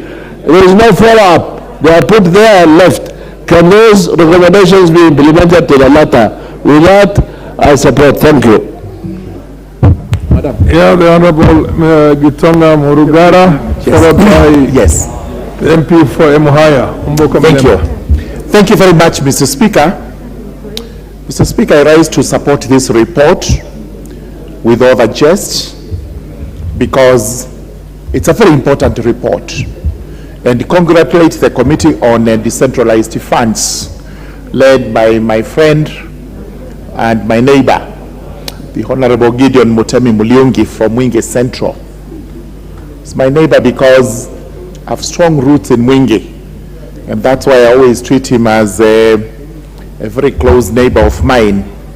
And thank you for this. Honorable members, CDF is actually in the hands of a fund manager by design of the law of this country, and the role of the Member of Parliament is purely to oversee how the monies are applied. Sometimes we are caught by surprise when we see members of Parliament being hauled to courts to be charged with various offenses relating to CDF. Really, this should not be, because when it comes to misappropriation of CDF funds, stealing of CDF funds, misuse of CDF funds, fraud, etc., or misapplication of contracts, this falls squarely within the hands of the fund managers.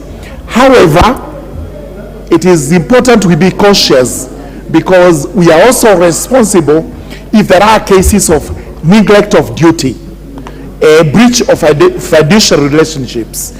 This comes where a Member of Parliament is not responsible enough when it comes to how CDF funds are applied. With all that, it is important we actually take care of these funds, because this is public money. It's part of monies that we are supposed to oversight as members of Parliament. And when that is not properly done, then we are as guilty as those who have misapplied the funds. It goes without gainsaying how important CDF funds are, because all noticeable development in the country is attributed to CDF. I always echo CDF funds. For my constituency of Tharaka, a marginalized constituency, it has been neglected, it has been left behind. But just the last 5 years, I was able to put up, or CDF was able to put up about 2 200 classrooms across primary schools and secondary schools. This may be a drop in the ocean, but it is vitally important, because if you were to do 200 classes every 5 years, then within a shorter period of time, the constituency would be able to catch up with those from developed counties. There are many problems that face CDF, which problems we must always discuss. And one of them is that of district accountants, as is properly captured in this report. District accountants, or they used to be called district treasurers long time ago, are the people who actually authorize expense of the money by signing the vouchers. This is important, and I am also convinced that we should now divorce the district treasuries from CDF, such that the board, the national government CDF board, is able to employ accountants for CDF offices, so that we do not have to go to the districts where you are treated with the contempt, where I'm told some of them deliberately refuse to sign on the basis that there is nothing in here for me, which really should not be the case. Let us have the board, using the money we reserve for them, recruit for us the boards, so recruit for us the accountants, so that we have a seamless flow of monies to CDF and to projects as required. We must also emphasize on timely release. We are now concerned that the financial year is coming to a close. I think each constituency has received about 57 million. Some are supposed to get 145, others 152 million, and up to now we only have 57 million. This is of concern to all of us. The board, we must also emphasize that the board does solve our problems in a timely manner, so that when we send our complaints to the board, they are not ignored. Some of these fund managers who actually did all these things in the former Coast Province, the Coast region, may be in office today, and members of parliament may be complaining that these people have been there for too long. It is for the board to take immediate action, so that we have people prepared to serve constituencies without many hiccups. Also, when it comes to implementation, very good recommendations are in this report. We now require those recommendations being implemented. Some of the recommendations are to be implemented by our own committee on implementation, while others are to be implemented by the board itself. Without this implementation, in spite of the fact that this report may be 10 years old, or slightly more, or slightly less, then this house would be acting in vain. And this house should not be seen to act in vain, especially on important matters like the National Government Development Fund for each of the constituencies. We must actually exercise our supervisory roles in a manner that is beneficial to the constituencies, so that as I sit in this house, in spite of the fact that I'm not supposed to interfere with what is happening in the constituency CDF office, the fact remains I am the overseer, I am the one to give the oversight, and what is done there is supposed to be under my supervision. Because if you don't, then sincerely you need to be taken to court for neglect of your own duty under the act that establishes the funds. So with those remarks, it behoves on all members of parliament, whether we are here today, whether some are out there doing other things that are peripheral to our responsibilities as members of parliament. Whether you're in maandamano, you're where. Please note, your responsibility lies in this house. Your responsibility is in the CDF, not in other things like maandamano and what have you. Because that maandamano is not going to solve the issues raised by the decentralized funds, the issues properly articulated by the chairperson, Honorable Muliungi, will not be solved out there but have to be debated in this House, they have to be resolved in this House, they have to be implemented by a committee of this House. Most important, again, we must also talk about what is happening in the country, because we have said from time to time, it's only debates in this House, it's only talks in this House, including the bipartisan talks. The problems bedeviling our country can only be solved when, as members of parliament, we come to this House, we debate, we agree on what is to be done, or we are out there in our own committees, we talk, we discuss, we agree, we disagree, but at the end of the day, Kenyans are looking upon us to give leadership. That leadership is not going to be through violent protests out there, destruction of private property, as is happening now. We have seen today vehicles going up in flames, and we are told these are peaceful maandamanos. This is not in consonance with what Honorable Muliungi has brought here. It is actually contra what this House is supposed to be down. So with those many remarks, I do support this report. Let's agree to pass the recommendations by the committee, and after that, let us move on to implement for the welfare and the good, the welfare and the benefit of the good people of the Republic of Kenya. With those remarks, I do support. Thank you, Mr. Speaker. The Honorable MP for Imuhaya, followed by the Phyllis Barto, MP for Moiben. Thank you, Honorable Speaker. Let me begin by congratulating and really appreciating Honorable Muliungi for a report well done on behalf of the Committee on Decentralized Funds Accounts Committee, and which basically is looking at the accounts and the operations of the CDF funds. Honorable Speaker, CDF funds are a very important arm of the national government funds that go to our constituencies, and it's one other fund that reaches the lowest level of this country, Kenya. And therefore, it is one of the most important funds given the type of work it does, especially in the education sector and other sectors that are under the CDF. I also want to indicate, Honorable Speaker, that the recommendations of this report are very well placed and are actually relevant to what we usually see in the field when we are down. As I support this report, there are a few items I would wish to speak on. The first one would be the fact that in this report, the committee should have also brought us a paragraph, and not just a small paragraph, but some thick paragraph on oversight and oversight fund, because it is the oversight fund that we have proposed, and which is put at a very small percent of 1%, that would actually enable the Member of Parliament to do the work that he should be doing in terms of oversighting the fund manager and the team that is running the CDF. So, the chairman of the committee, in future, I want you to give some real concentration on the oversight fund so that it is strengthened, and that oversight committee is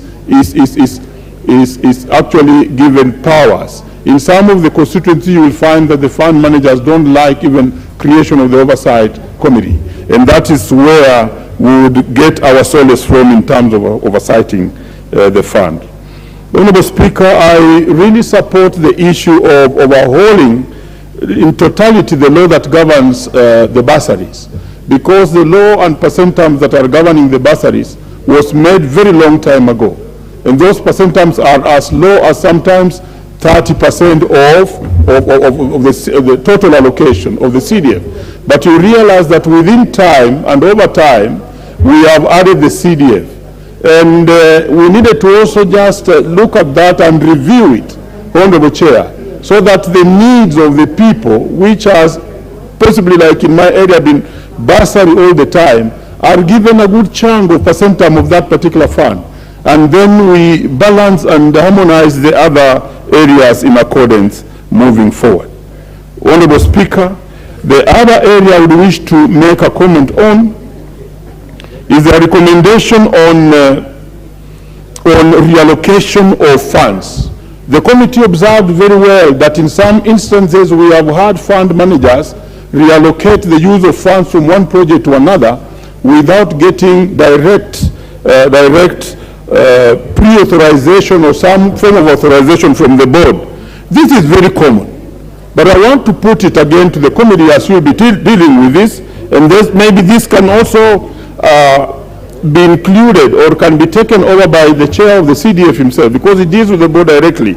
But whenever we take certain projects to the board for reallocation, Honorable Speaker, it takes too long and sometimes it's frustrating. You may want to reallocate money that was for land.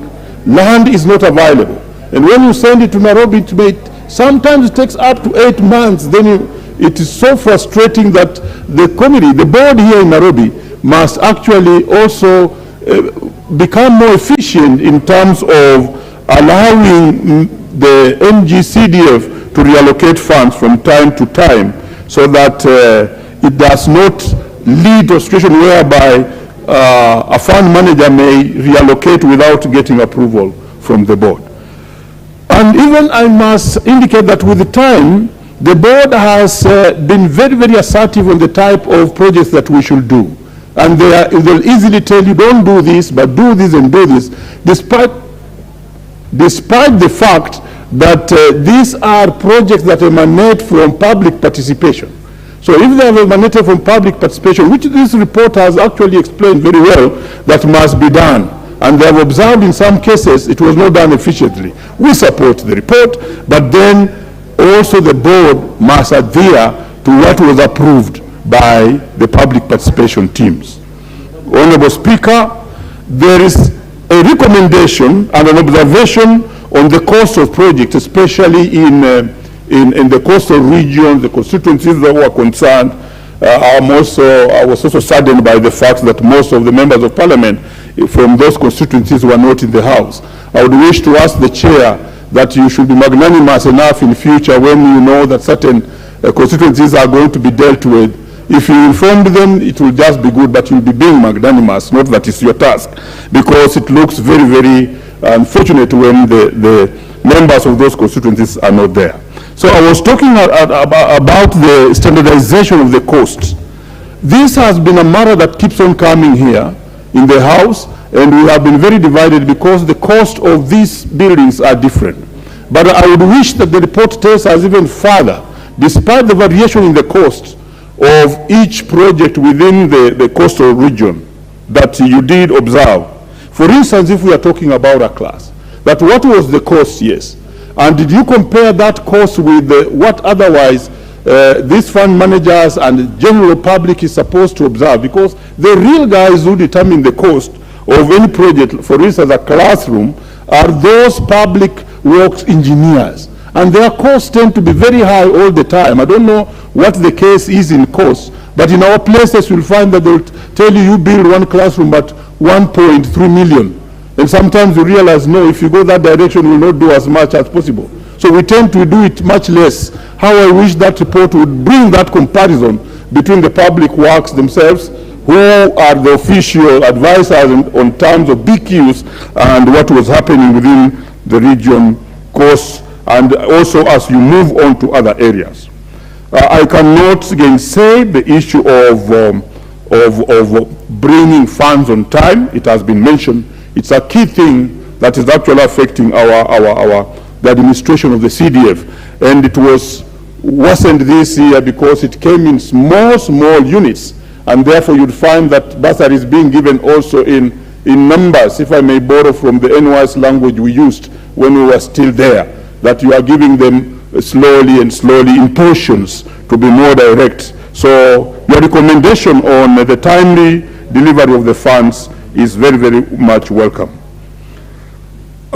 There's the issue of the accounting, and I think other members may have spoken on this, that you realize that the accounting and the reports and the documents supporting the accounting are not available. I think this is because of the chain of accounting that is required of these funds.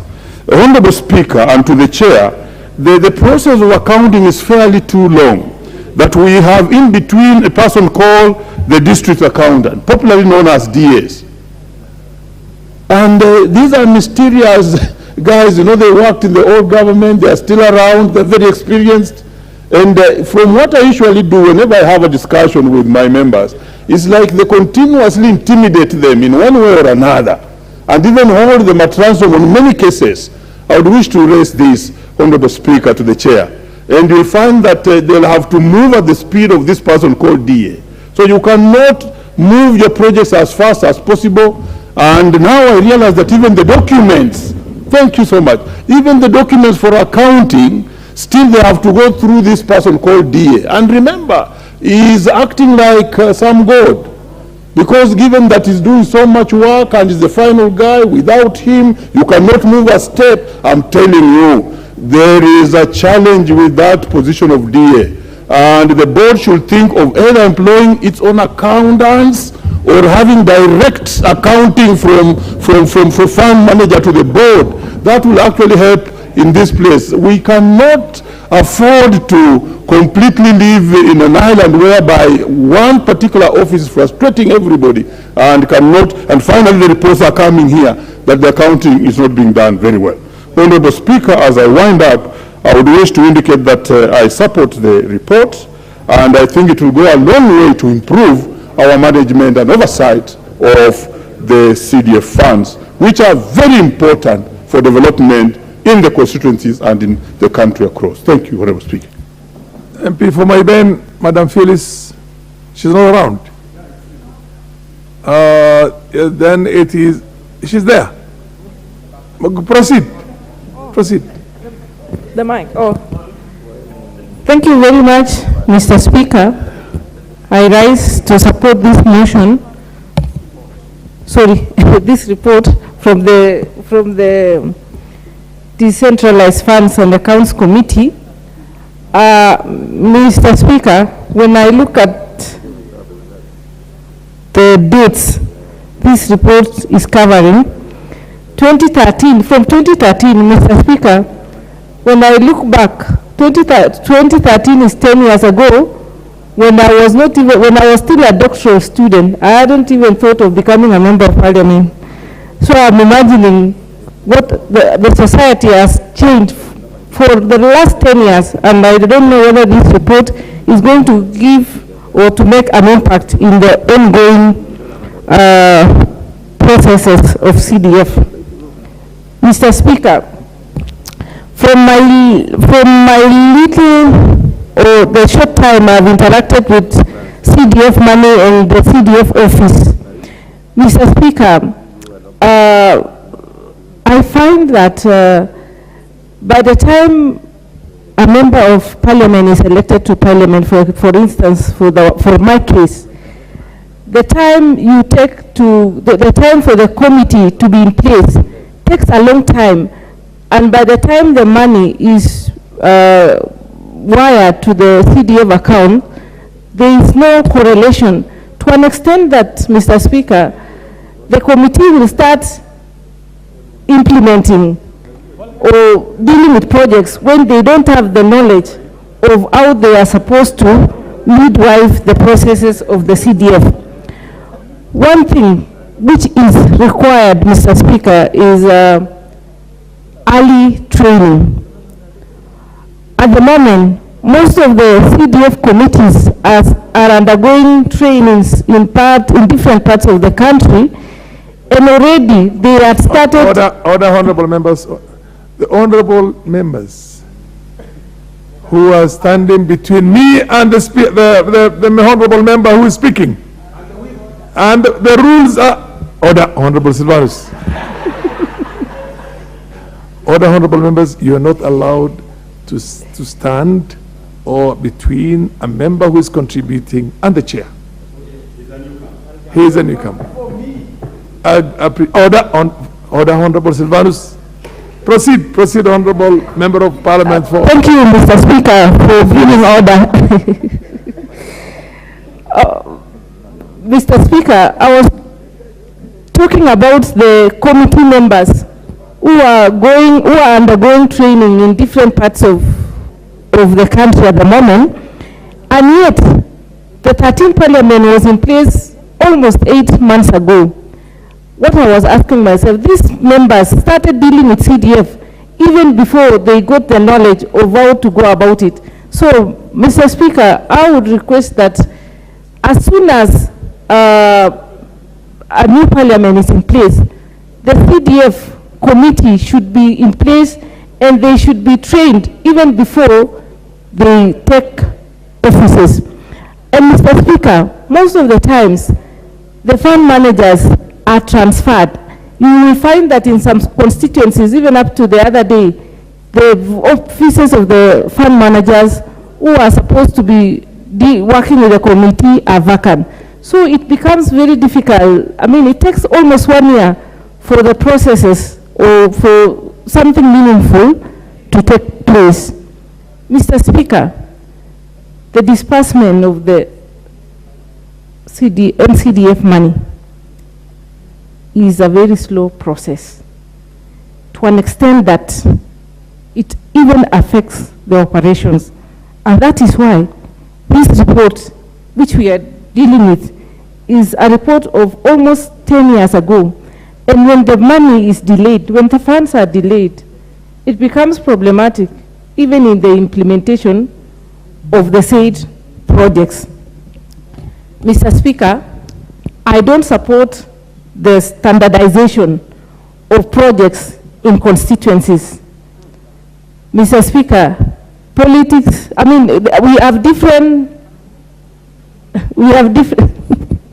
Mr. Speaker, we have different, every constituency is different from another. So we cannot have a blanket agreement and say we have to implement our projects in a standard way. We cannot standardize. Let every constituency work with the funds they are given according to their needs, according to the materials, the local materials which are available, so long as the money is utilized efficiently. So I don't really support the idea of we having a fixed figure for a fixed material or a fixed classroom in a constituency. For example, some constituencies have the proximity to the capital city where materials might be cheaper is different from a constituency which is on the extreme part of Kenya where the materials are expensive, and transport and so on. So I don't think we should have a blanket implementation of all projects and capping the, I mean, they should just be guidelines.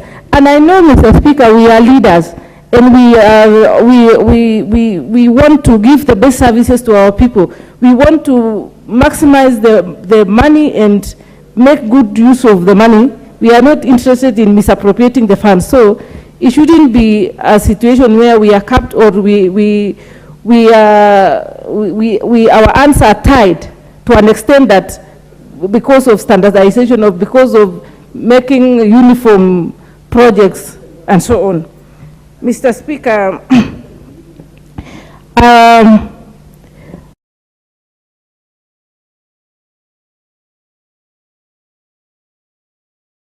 so that even those who are in the field or the committee can also plan accordingly, so that it is not just a chance, like you keep on finding out when the money is disbursed. You have no clear timetable, you have no clear timeline, or now you want to implement. I mean, and when you fail to plan, you plan to fail. And you cannot plan if you don't know how the money is going to be dispersed. Mr. Speaker, for example, in my constituency, Mutembei, we have done public participation. We have identified the projects. We are ready to start, but we don't have the money. There is inflation. I mean, goods in the markets are changing. The dollar is changing, so it's affecting everyone. So we are just waiting, and I'm wondering what is going to happen if this money is not dispersed timely, and it's even affecting the development in the constituency. How I wish we would be given a schedule so that we know when to expect the money. We plan, we do our plans and do our projects accordingly. Otherwise, Mr. Speaker, if that's not done, it is still going to be difficult. Like in one of the issues the members of this committee were reporting was on the documentation. Mr. Speaker, if the money is given in piecemeal so that you keep waiting, you are not implementing your plans accordingly, documentation even becomes problematic, because you know you have to get these documents in piecemeals because you are not able to pay them timely. So some of the issues which bring the challenges to these, which brings the challenges in these constituencies is to do with the slow pace of remitting this money. And the fund managers, some of them, I don't know about their training. Sometimes some of them need to be retooled or to be retrained because they behave like they are not very competent in as much as handling those finances or implementing those projects are concerned.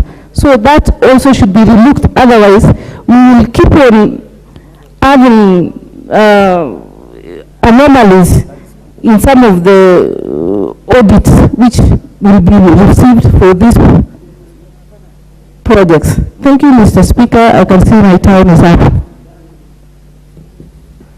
The MP for South Migrango, followed by the MP for Lamu East. Thank you very much, Honorable Speaker. Honorable Speaker, from the onset, first I want to support the report by Honorable Muliungi's committee and state that, Honorable Speaker, that our roles as members of Parliament are enshrined in our laws, in the supreme law of the land, and that is the Constitution of Kenya, Article 95. And they are limited to oversight, to legislation, and representation. And what the Committee on Decentralized Funds has done is the role of oversight.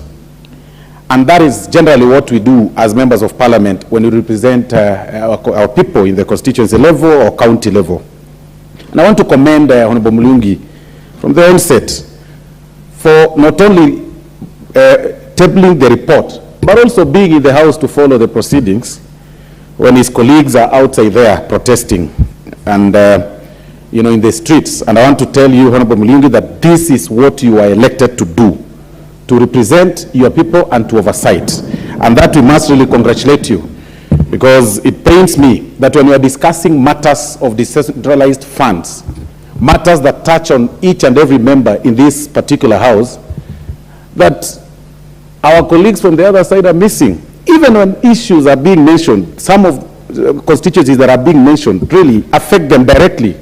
As my colleague Honorable Ishunga said, you know, when you see this report, you notice the constituency, the Likoni constituency mentioned immensely, and not really to the positive, but to the negative, in terms of misappropriation of funds, that the decentralized, the committee had observed that the fund manager paid about 1.9 million to directly to, contractors, which is very sad, you know. And that explanation hasn't been given to this committee, and of course the committee sought further explanation from that very fund account manager. But you don't see the member of Parliament of that particular constituency in the House to explain and, you know, give an account of what really happened. And order.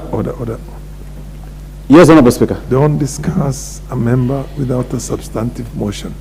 Honorable Speaker, I'm reading the report.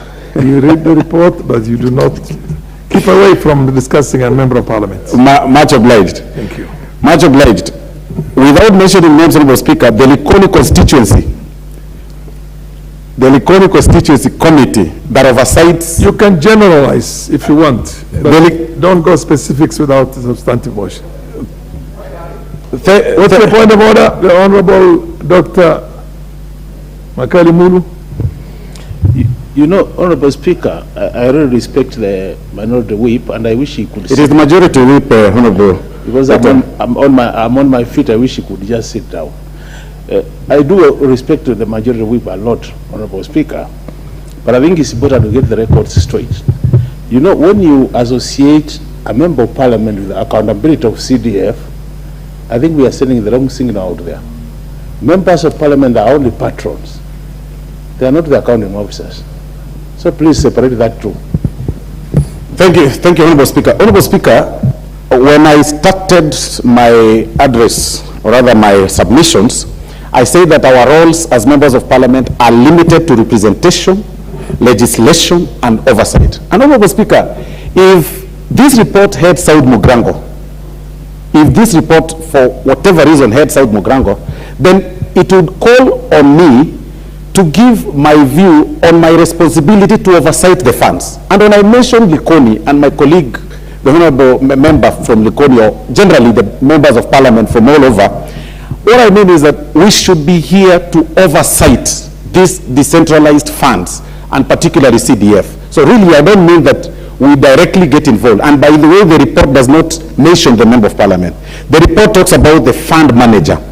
So I only call upon my colleagues that we take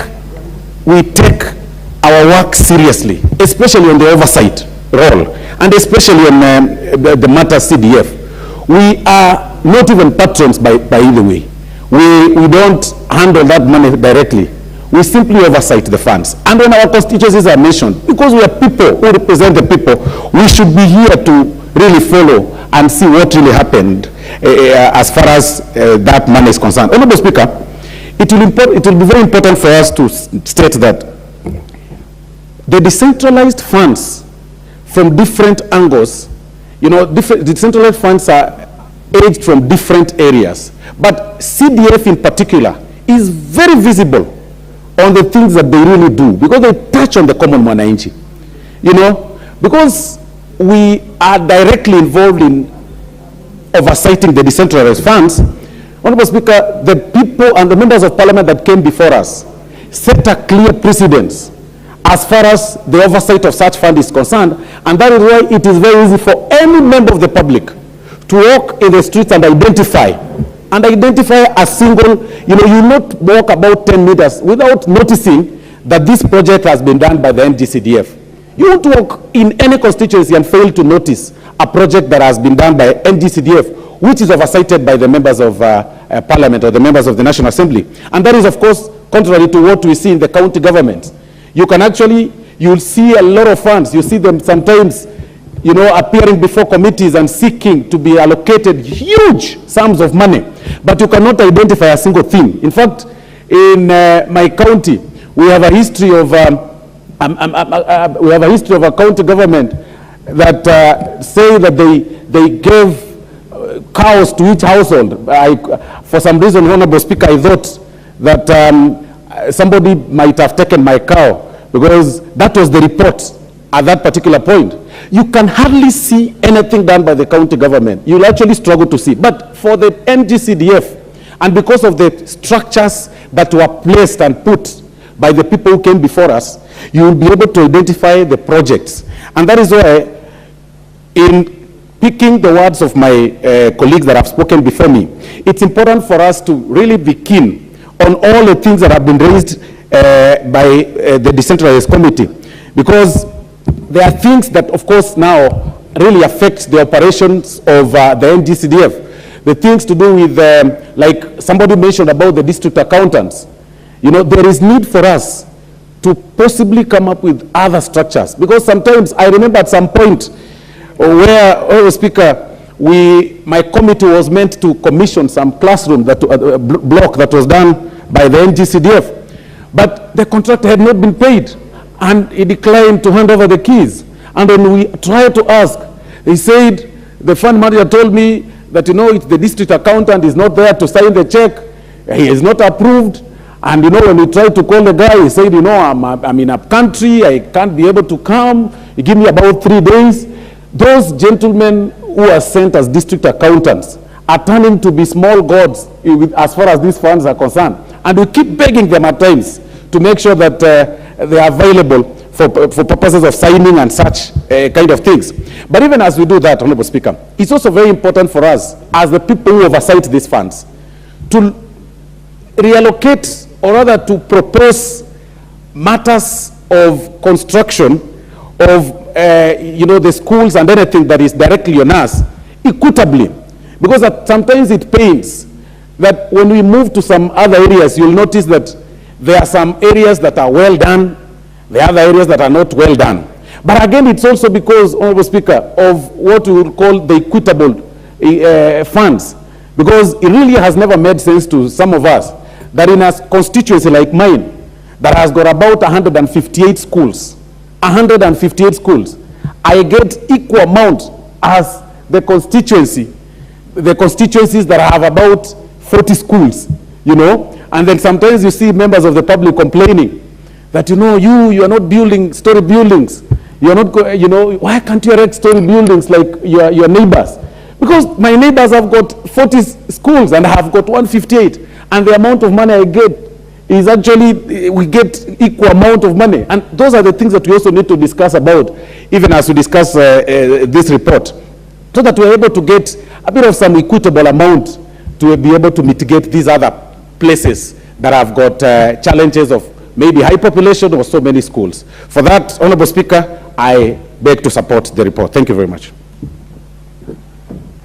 The Honorable Rueda, followed by Honorable Wakili Muriu. Asante Bwana Spika kunipatia nami nafasi nami nipate kuchangia kwa hii ripoti ya mkaguzi mkuu wa mfuko wa fedha. Bwana Spika, nimeona hapa, nimepitia ripoti, nimeona Lamu Mashariki haiko, lakini Lamu Magharibi iko. Kwa masikitiko naona kuna matatizo mengi, na fedha hizi huwa ni za kusaidia wale wanyonge kule. Wale ambao wanajiweza wao hata haziwasaidii. Sasa fedha hizi zikiwa haziangaliwi vizuri, wale wanyonge wanazidi kwa wanyonge. Mimi naunga mkono report kama mkaguzi mkuu alivyosema. Na matatizo yanatokea, kama nimeshangazwa sana kama ikiwa Lamu County, Lamu Magharibi imefanyiwa ukaguzi, Lamu Mashariki haikufanyiwa. Bwana Spika, imekuwa shida kwetu.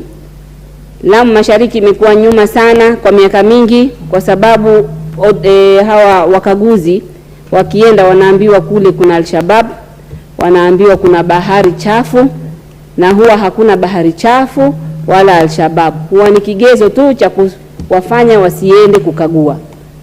Na wakiendelea hivyo huwa wanaleta shida. Shida ni kama sasa hivi mimi nimeingia, nikifika kwangu kazi ni nyingi za kufanywa na pesa nayo iko, lakini nikiangalia zile kazi nilizoko nazo kama zilifanywa nyuma ingekuwa kwangu pia ni rahisi. Kwa mfano sahihi tunaambiwa tupande wanaambiwa upande wa CDF wapande miti. Miti hiyo itapandwa vipi? Na sasa shule zote za Lamu Mashariki hakuna shule hata moja yenye ukuta, yani ile boundary wall, hakuna shule hata moja iko. Wale watu wa Lamu Mashariki wataendelea kutatizika, lakini Mwenyezi Mungu atatusaidia. Tungangane. Mimi sahihi niko macho kuangalia kufanya kazi yangu kama mbunge, niangalie fund manager anafanya kazi vizuri, na hao auditor wakaribishwe kule wakague, lakini pia matatizo yale isionekane sasa ni hivi uzuri inaonekana miaka hapa tajulikana kina nani ndio walifanya makosa. Bwana Spika, hao wakiwa wanakuja kule wanasaidia, manake kuna matatizo sengine basari inatumika kisiasa, sengine basari haiendi kwa watarajiwa, sengine pia kuna mashule ni wakora. Pesa za basari sahihi unabidi ukague moja moja mpaka ukosane na walimu, kwa sababu kama ufanyi hivyo imekuwa ni kama ni biashara. So nataka huyo Auditor General kwa hii report yake pia, kama ni wakati mwingine ahakikisha amekagua vizuri hizi mashule. Mashule pia zina matatizo mengi. Bwana Spika, kwa hii CDF mwaka huu au hapa tulipoingia sisi imekuwa wale wala wodi 3 wamepunguziwa. Ni kwa masikitiko. Sijui alitumia mbinu gani wakapunguza, na ni ile kila sahihi imekuwa kila mtu anazungumza, ambao wanakaa ambao wanajua wako wengi wanazungumzia ile mambo ya one man one shilling one vote. Bwana Spika, kuna mashule na watu wengine wanatutolea bahati ati kwa nini watoto wetu wanaenda kusoma mashule yao. Yale mashule ukenda pengine yametengezwa hizi boundary wall au hizi ukuta zimejengwa kutoka katika ukoloni. Sisi zetu hazina paka tutegemee mfuko huu ndio kuutengeza, ambapo hata sasa hatuwezi kupanda miti. Tunaambiwa wanaambiwa kwa CDF wapande miti, lakini haiwezi kupandika paka utengeze kuta, na ukitengeza kuta inaweza chukua miaka 10 labda ndio umalize hizo kuta peke yake bila kufanya jambo lingine, na pesa imepunguzwa. Ingekuwa vizuri kamati ya bunge itembelee maeneo kama haya ambao zile ina wodi 3, iangalie matatizo yao walionayo, iboreshe zile shule, tafute mbinu, kisha kama mtakweza kufikiria mambo ya hiyo one man one shilling one vote, lakini mwanzo mmeinua wengine, manake matatizo yako mengi kwa mashule. Manake tukiendelea hivi itabidi hao watoto wetu waje huko kwenu hivyo hivyo, lakini mkienda mutafute mbinu za kutusaidia, kama hata ni mfuko kwa kwingine, angalau ijengwe hizo boundary wall, kisha sisi tufanye nyingine. Manake mambo hayajafanywa kwa muda mrefu na yameleta shida na yanaendeleza mgogoro ule kuendelea. Bwana Spika, yasikitisha na ni vile mwasema hataki tuzungumze moja moja. Hapa shule zimetajwa nyingi, kama sijui Mkunumbi, Matondoni, Wito zimetajwa, mapesa mengi, lakini kwa masikitiko huwezi kwenda kuona ile pesa iliyotumika kama ndio kile kitu kilioko pale. Bwana Spika, hapa nimesikia wakizungumza na ni kwa utovu wa ufahamu kwamba hawaelewi, hawajazunguka hii Kenya wakaangalia mazingira yalivyo. Mmoja hapa anasema tena, amesema coast, yani pwani ndio ina matatizo, gharama za kujenga ziko juu. Lakini kama mtu alikuwa na ufahamu hangesimama hapa akazungumza, kwa sababu pahali kama Lamu Mashariki kuna changamoto tofauti. Unaweza tumia mafuta kutoka Lamu kwa boat kwenda pahali kwa dakika 20. Mafuta yale yanakutosha kuja Nairobi na kurudi. Sasa lazima gharama za usafiri ziwe nyingi. Paka ukisema cost useme na wapi. Uwezi kufananisha mtu wa Nairobi hapa useme gharama yake kujenga classroom au darasa kujenga itakuwa sawa na mtu wa Kiunga. Kule inatolewa kandarasi hata mtu anakataa kufanya. Sahihi hapa kwa mfano tunataka kutengeza barabara, pesa imekuja, lakini usafiri paka itoke meli Mombasa ibebe hizo vifaa zipeleke hapo Mtangawanda, na ambapo kutoka Lamu dakika 20 kwa boti. Lakini meli hiyo ina charge pesa ngapi? Inaweza kulipisha zaidi ya milioni 6 ni kupeleka vifaa peke yake. So mkizungumza gharama za usafiri museme na pahali husika. Na kama kamati mutembelee hizi sehemu, hakuna sababu mwende mkaona changamoto hizi. Visiwa inakuwa ngumu sana kutengeneza, gharama zake ziko juu, lakini pia kuna wengine hutumia gharama kama hizo ili kuiba, lakini wale wasawa nao pia huwa ni gharama ni juu kidogo kushinda huku. Bwana Spika, kwa mengi ya kuzungumza, asante, shukran. MP Wakili Moriu, followed by the MP from Mbeere North. Thank you, Mr. Speaker, sir, for giving this opportunity. I would like to support this report from Honorable Muriungi. The report is extremely elaborate, is very in-depth. And I think, Mr. Speaker, sir, is addressing the key pertinent issues which is affecting the life and the well-being of the CDF funds. Mr. Speaker, sir, the report casts aspersions and at the same time gives recommendation on what this parliament, the role to ensure that we are able to strengthen the legislation, to ensure the objective of the CDF Act and the CDF funds lives to its day. Mr. Speaker, sir, I do appreciate the role of Parliament under Article 95. Our role is to ensure that we legislate, and therefore I want to urge my members that we have an act.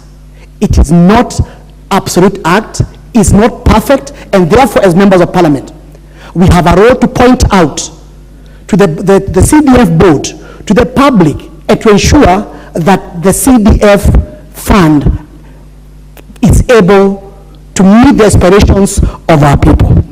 Mr. Speaker, when I look at the recommendations made over here, I want to associate myself 100% with them. And as you very well know, Mr. Speaker, sir, the role of members of Parliament under the Act Article 95 is oversight, legislation, and representation. And therefore, as members of Parliament, what I've seen from the report is that we are coming too late when the reports are already out at the end of the financial year, when the horse has already bolted. Mr. Speaker, sir, I want to make a recommendation, and I think I've seen it in the report, that the issues pertaining to preparing the budgets for the CDF, that role sits squarely with the member of Parliament. And why is that? The reason is this, Mr. Speaker, sir. The reason why these members of Parliament were elected is because we took our manifesto, we took our vision to the people, and our vision was superior more than our competitors. And that's why the members of the public and the voters took over and they gave us enough votes to be able to carry out that vision. And therefore, our first role and obligation, Mr. Speaker, sir, is to ensure that our budgets, before they are taken to the board, we have a robust conversation with the CDF managers, we have a robust conversation with our CDF committee, and to ensure that that budget is aligned to the will of the people. Mr. Speaker, sir, the second issue is that the fund managers in their own structure, they leave a lot to be desired. They report to the CEO and HR in Nairobi, and therefore, whenever there is an issue, what they normally do is to say, I'll refer the matter to Nairobi. But the issue pertaining to the fund management is about the local issues. So the question is, how are we able to ensure that the fund managers are aligned to the will of the people? Because there is what you call a disconnect between the fund managers and the people on the ground. For example, in the Katanga constituency, one of the biggest challenge which we've been able to overcome with a lot of stress is bursary. Children are in school, children are sent out of school, parents are calling each and every day, and we promise the parents that we will be able to ensure that CDF bursary will come in timely. You find the fund manager, they are dragging their feet, they are bringing all manner of complication, they are asking for all manner of documentation, but in a nutshell, it is purely a delay tactic. And when you talk to the employers, the CEO of the CDF board, and the management, what you find, even if you have a serious concern about the workings of a CDF, of a fund manager, what they normally do, the most they do is transfer the CDF manager from one station to another, which basically is transferring the problem from one position to another, to transferring the problem from one constituency to the other. Mr. Speaker, sir, I urge and I want to assure that there need to be a legislation whereby when we make substantive complaint against the CDF managers, the issue is not about moving that CDF manager from Gatanga to Atondo or from Gatanga to Kandara, but to ensure serious disciplinary action has been taken. And to ensure that we are all aligned, because we are not serving the air, we are serving the people who elected us. The other issue, Mr. Speaker, sir, is the issue about the committees. The committees which are provided for under the CDF Act, they are the carriers of the vision on the ground. And therefore, Mr. Speaker, sir, the fund manager is supposed to be subservient to the committee. His work is purely to account, not to direct. And therefore, you find that, Mr. Speaker, sir, there is always a conflict. When it comes to matters pertaining to development funds, there is always a dragging of the feet by the fund manager. But when it comes to issue about allowances, those allowances are removed like yesterday.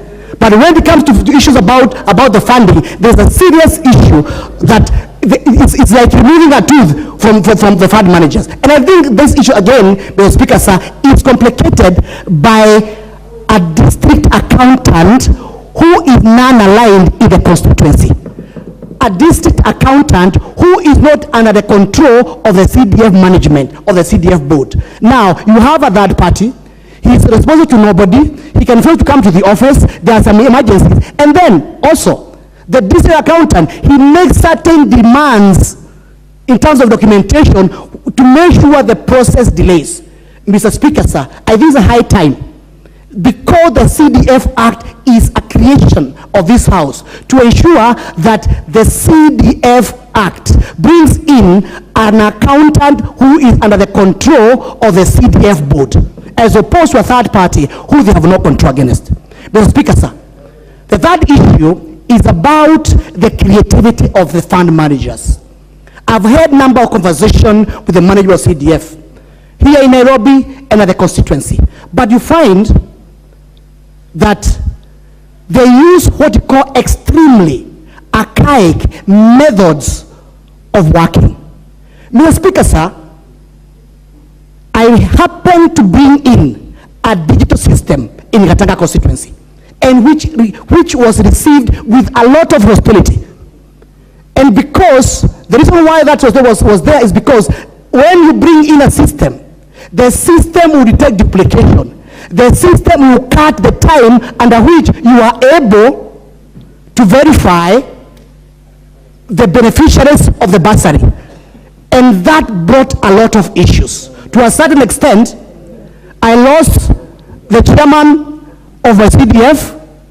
I lost my CDF fund manager because I brought in what you call traceability, accountability, and transparency. The CDF Act needs to be looked into again.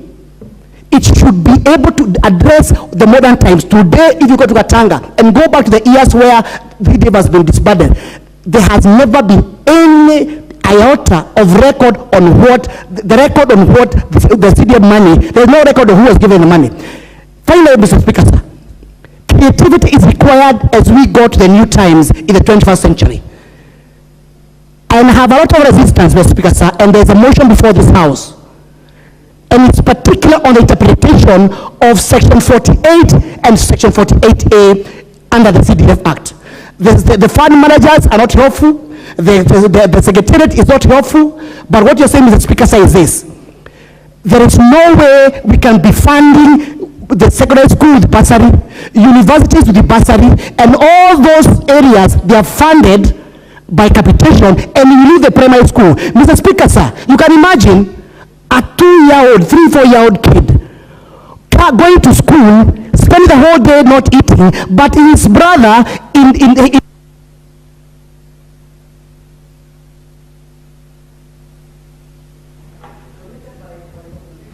The MP for order.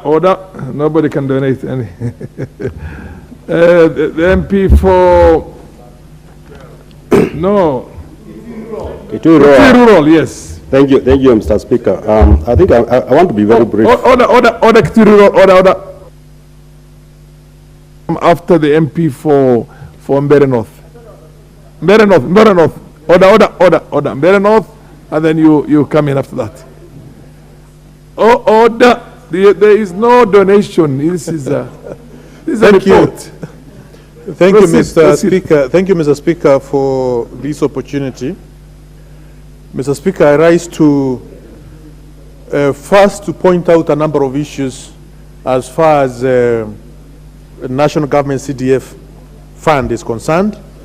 One, Mr. Speaker, when scorers or the managers in strategic management, when they are coming up with a strategic plan of any institution, whether it is a constituency or a government company or a private company, Mr. Speaker, there are a number of elements which these experts look into.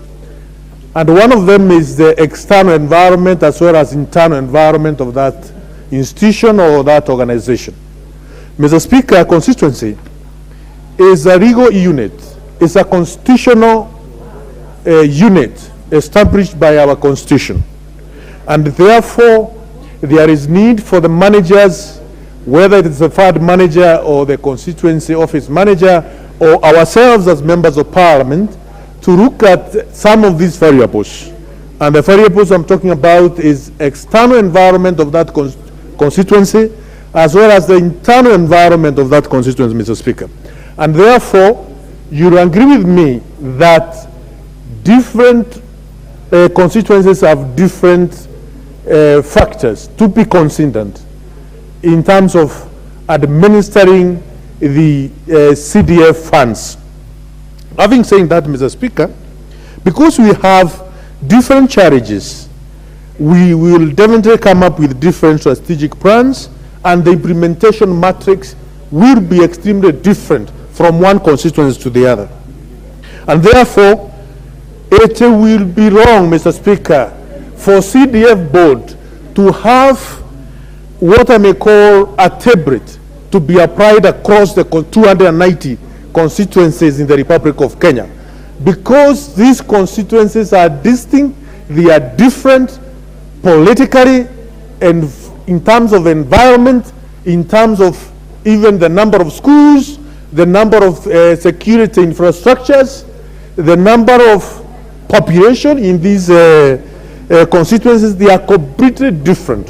Therefore, Mr. Speaker, the CDF board should never, at any given time, come up with a template to be used in 290 constituencies. But every constituency should be able to develop its own template, which is applicable on its circumstances, Mr. Speaker. If you look at the recommendations by the committee, there is a recommendation number 5 on reallocation of funds without approval of the national government CDF board.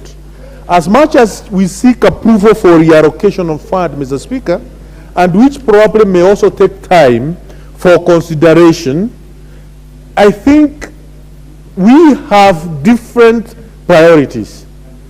And the use of these funds, of course, it is to the benefit of the people of that constituency, Mr. Speaker. And therefore, as the members of parliament or the fund managers, when they seek reallocation of funds, so that they can be used in the most needy sectors, which the management of that constituency think that it requires to be invested in, there should be no tug of war between the board and the constituency. I think this is something which should be expedited by the board at all times, Mr. Speaker.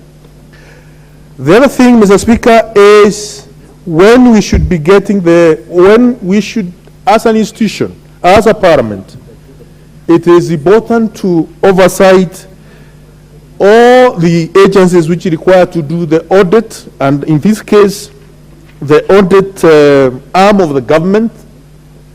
We should not be talking about a report of 10 years ago. I think, Mr. Speaker, as a House of the People, we will be failing the people we are representing. It is important to ensure the audit reports are there in a timely manner, especially and more so immediately after every financial year, so that we can be accountable to the people of the Republic of Kenya on how their resources are being utilized. Mr. Speaker, I support this report, and congratulate the chair and his team for coming up with this. But in the future, let's get the report, the audit report of all the constituencies and all the government institutions in a timely manner at the end of every financial year, so that we be accountable to the people who brought us in this house. I thank you, Mr. Speaker. MP for Kitui Rural. Thank you very much, Mr. Speaker, for giving me this opportunity to also air my views on this report. On the onset, let me say that I support the report because I'm a member of that committee. And as some members have said, the reports are outdated, but I want to say that they also reflect the current situation and challenges facing CDF. Although probably we may need to look at more current reports, so that at least you can get the overview of the challenges which are facing CDF. Mr. Speaker, the report lists several challenges, and I want to say that most of us who are in 12 parliaments, we faced a lot of problems with the fund managers. I remember during that 5 years, I changed my fund managers 4 times. And one of the challenges is that most of these fund managers had no respect to the members of parliament. And you know, you could look for a fund manager for a month, and you want something to be done, and you cannot find him. Mr. Speaker, the structures of CDF employment, you find that these are what we call regional managers. Actually, me personally, I don't know what the regional managers, what is the work of regional managers. And you will realize that even most of members, they may not even know they are somebody called regional manager, who is supposed to, whose farm managers are supposed to report to him or her. So therefore, if really these managers, they have no work, I think those vacancies should be declared redundant. Mr. Speaker, there is a recommendation that the fund managers are facing challenges in preparing financial reports and submitting the reports to auditors. But from the recommendation of employing qualified accountants, the fund managers themselves should have knowledge of accounting, so that at least they understand the accounting, they have knowledge of accounting, they understand the accounting. That way, they'll be able to adapt to the international public sector accounting standards reporting framework. Because the report saying that really most of them, they don't even understand those standards. And it's very important for them to understand.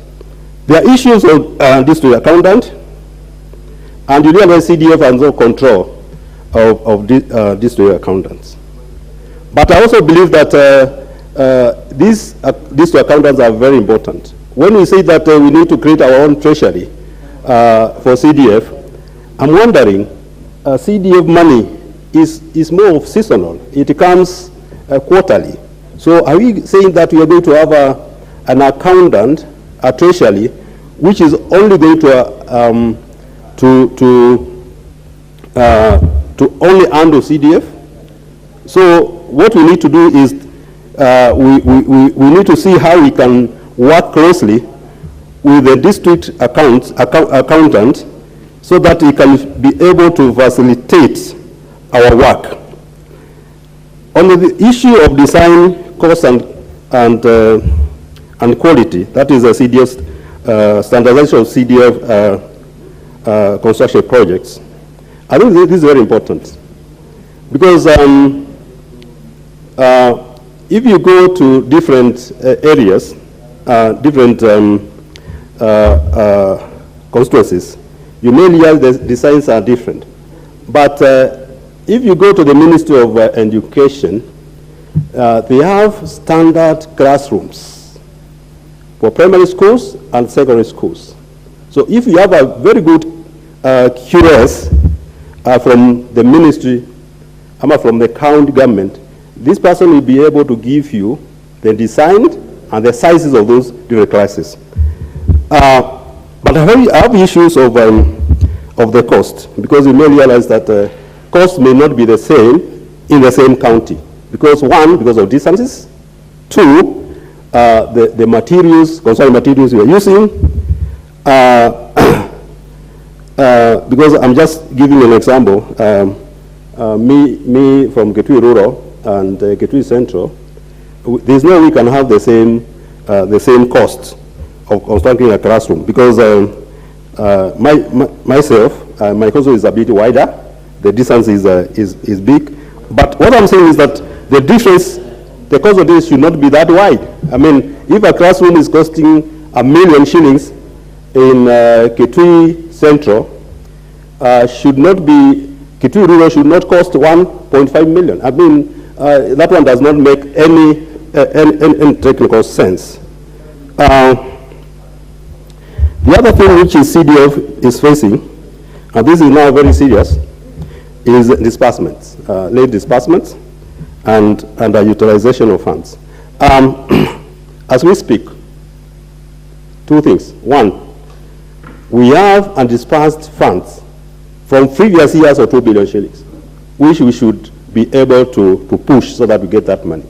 But my biggest worry is up to now we have not even received our 50% of CDF. Now imagine we are remaining with only 1 month, only June. Now, if we are going to go to next financial year with something like 20 billion undisbursed funds for CDF, what is going to happen? We are going to wait for supplementary budget, which is going to be a challenge, because I'm telling you, this 2 billion, it was 4 billion, but last parliament, 12th parliament, we managed only to squeeze 2 billion. Then we have a balance too. Now, if we go up like 10 billion undisbursed, plus the 2 billion, that is 12 billion, how are we going to get that money? So we need to push Treasury. And it's good news that I was in Washington, and for IMF World Bank talks, spring talks. And the World Bank promised to give us $1 billion US. And I was reading the newspaper today, there's another organization which is giving us around another 400 billion. So as Parliament, we should be able to push to be given all our money before end of this year, for end of this month, so that at least we can be able to implement the projects which we are supposed to implement. Lastly, sharing your CDF, these are very big. Actually, it's a very big issue. You know, last Parliament we passed that we are going to use wards.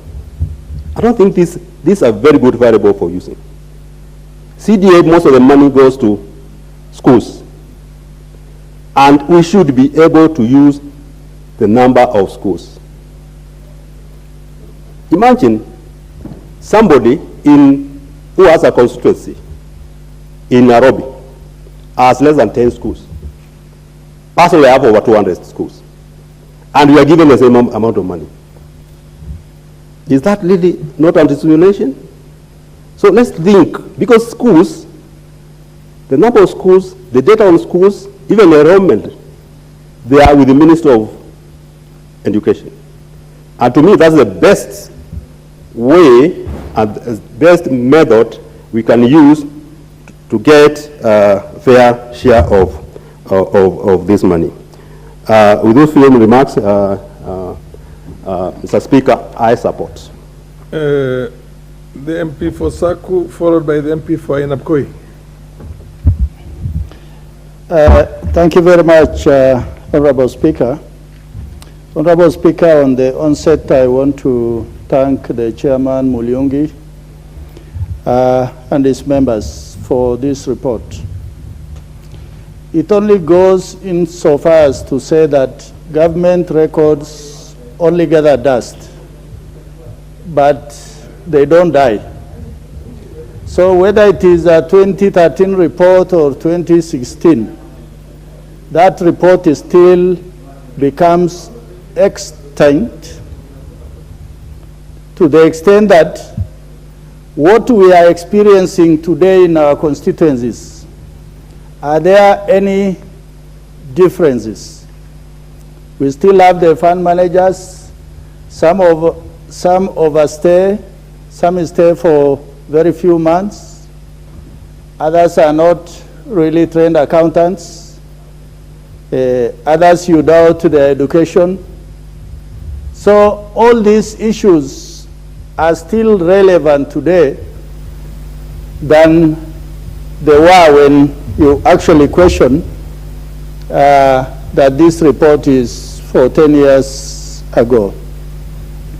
Honorable Speaker, the issue of standardization, and here I'm looking at this report where these members were building dams, water dams, street lights, health, water. So if still there are certain constituencies with the luxury to do projects that are largely done by counties or devolved, then I would agree with the MP for Kitui Rural that there are people who actually don't know what to do with that money. They might have too much money on their hands. Because with the little money we get, let alone bursaries, let alone classrooms, even constructing laboratories for all our secondary schools becomes a tall order. On the issue of standardization, I think I would agree with all the members that we can't standardize on cost, but we can standardize on design, particularly on the common facilities that are used in secondary schools or even in primary schools. Because if you go to Northern Kenya, even within a constituency, the costs are different. There are schools that are in town, and there are locations that are far-flung, that the cost of cement, sand, water, all of them compounds the prices of everything, that all the materials that is used, that the costing can never be the same. Honorable Speaker, reading through this report, I think the issue of bookkeeping, which is really the bane of this report, that 20 million was allocated here, but when you try to go through the books, the receipts, then you find there's some 2 million that is missing, or 500, or 3.5. Then you ask yourself, in the long run, who will be losing this money? Actually, it is the allocation to the constituency that is disappearing. In our constituencies, 500 or 600 is a lot of money. Because if you use the sort of labor to cost, then you can construct a classroom, as opposed to contracting somebody out there to do this work. On the issue of, I think, bursaries, many of my colleagues have talked about it. Honorable Speaker, majority of our children today, they attend secondary schools or tertiary colleges because of bursary. In the region that I come from, people have lost all their livestock. Basically, they are destitute, and what they wait for is, when is this bursary coming? If you give them that 3,000 or 4,000, when the schools open the following term, they will still wait for the same, or else those youngsters are going to drop out of school. Yes, there is the idea of thinking, yes, it's about the population, it's about this or that. But I think largely, the thinking in this house must be motivated by needs, not just certain factors that are fixed. Because if we look at even per capita in this country, some regions are wealthier than others.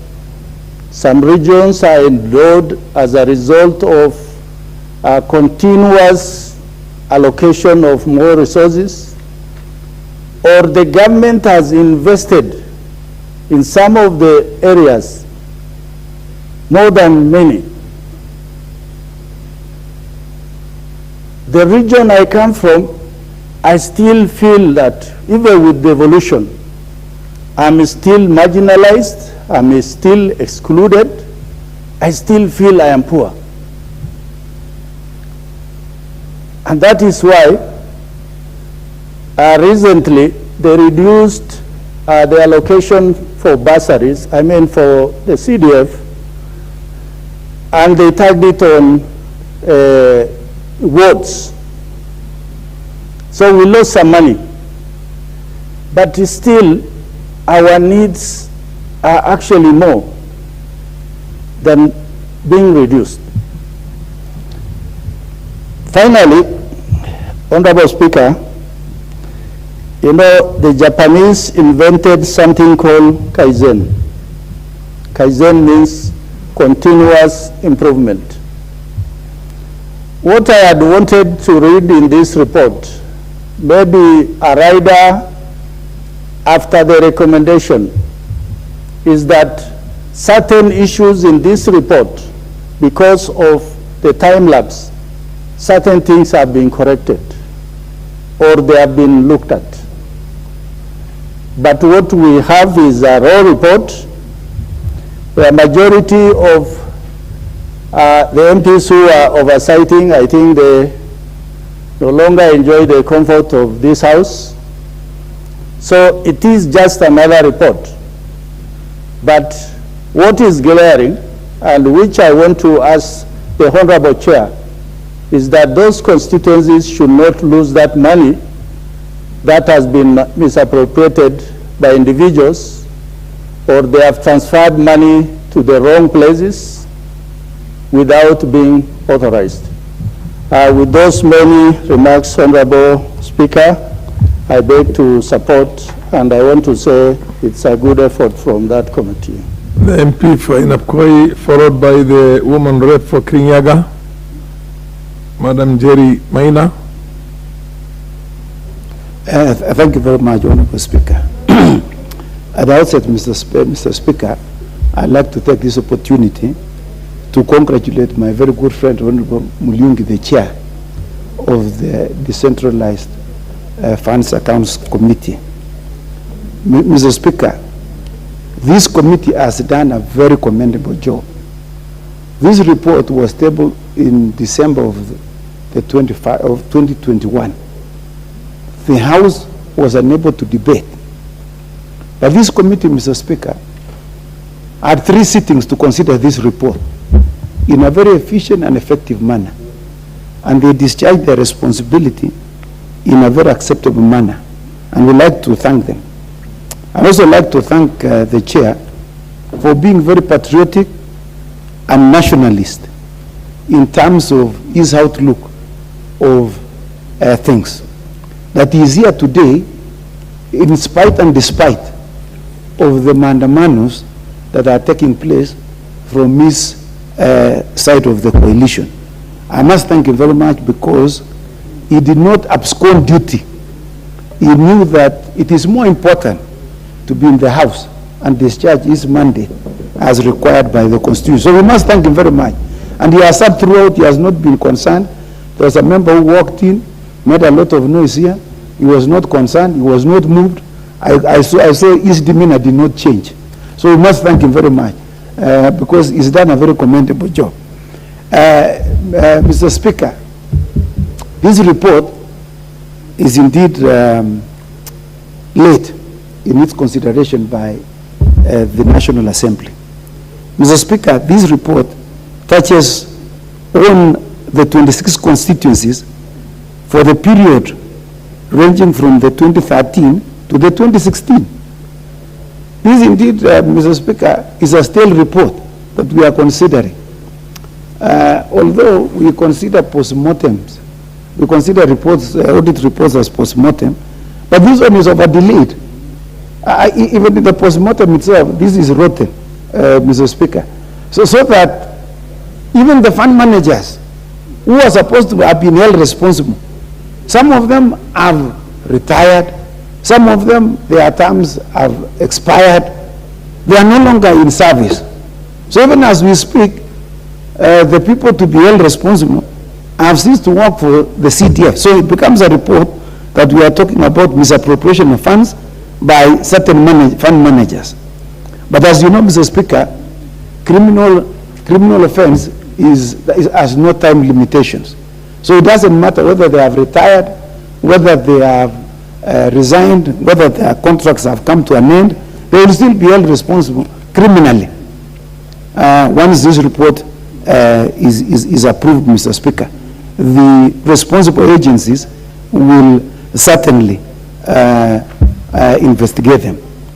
One important thing that I must support in this report, Mr. Speaker, is the removal of the Treasury manager being domiciled at the sub-county treasury. And that, Mr. Speaker, we support that this Treasury manager be appointed and be domesticated at the constituency development offices, so that the auditors or the accountants that we have employed in our constituencies would be able to work under them, and so that they can be more effective. As we speak right now, Mr. Speaker, when they are being asked to write the checks, we have to wait for a long time because there are so many competing interests. They have the DCC, there are many other government agencies. So our checks get delayed. And you know, bursaries don't wait for anyone. The students are being asked, where are the bursaries? Where are the fees you have not paid? And so if you have not paid the school fees, the child is sent home. I remember, Mr. Speaker, of an incident because of the delay by the Treasury manager in my constituency recently. I was at the far flank of my constituency, and I was in this family, and the mother told me my daughter has been sent away. And so I told her, please, can you call her, tell her not to come, because I will sort it out on Monday. He says, no, I can't call her to come because she has already entered into a matatu, and I'm sure she will be here in the next 10 minutes. And so I couldn't stop.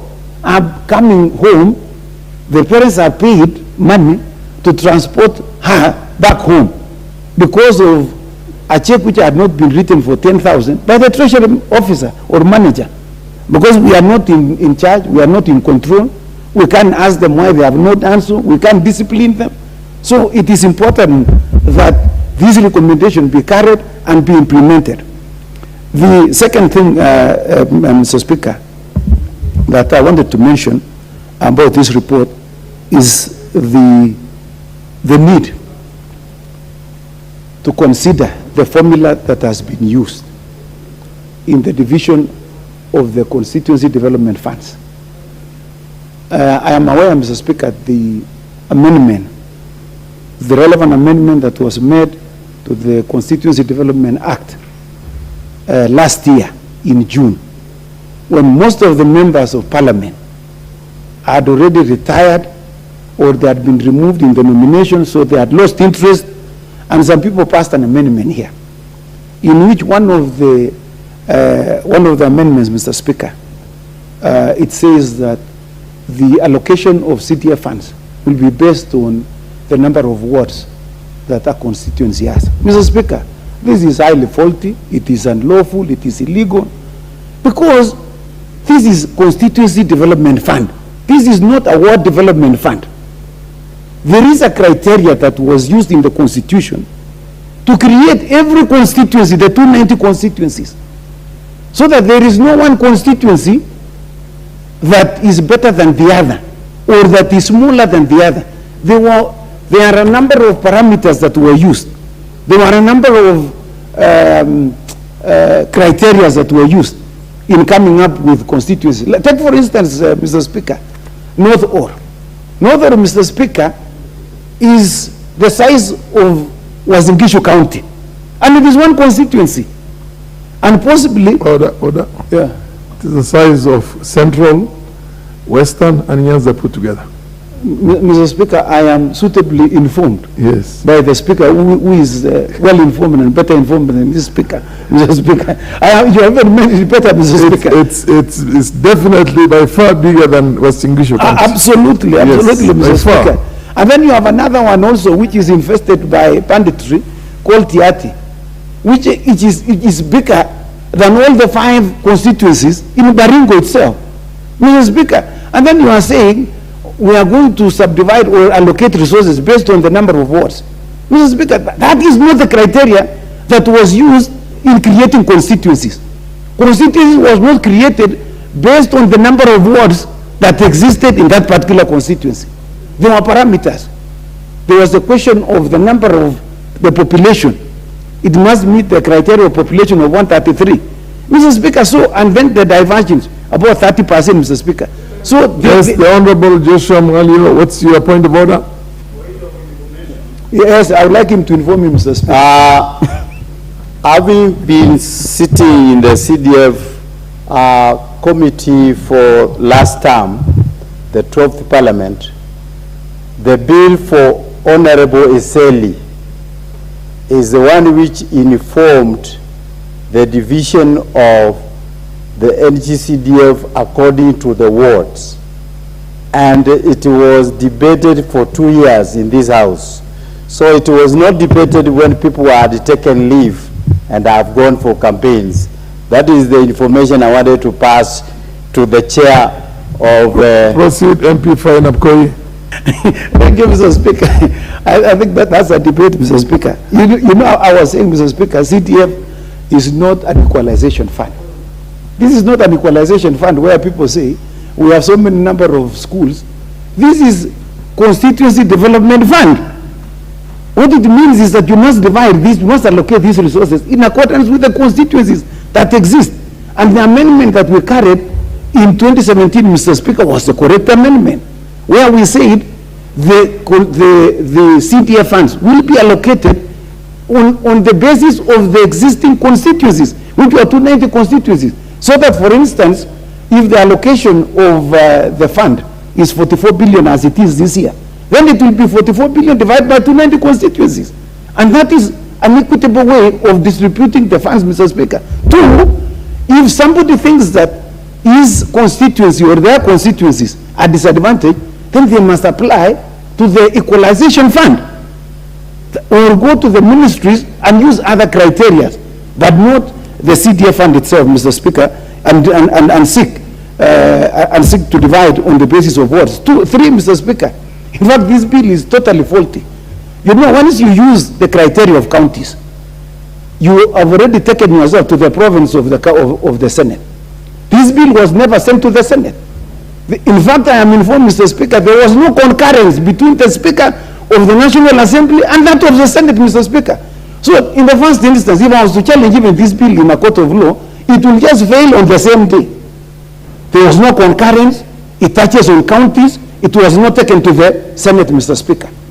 So, and when you mention wards, you have taken yourself to the province of the counties. And the constitution is very clear.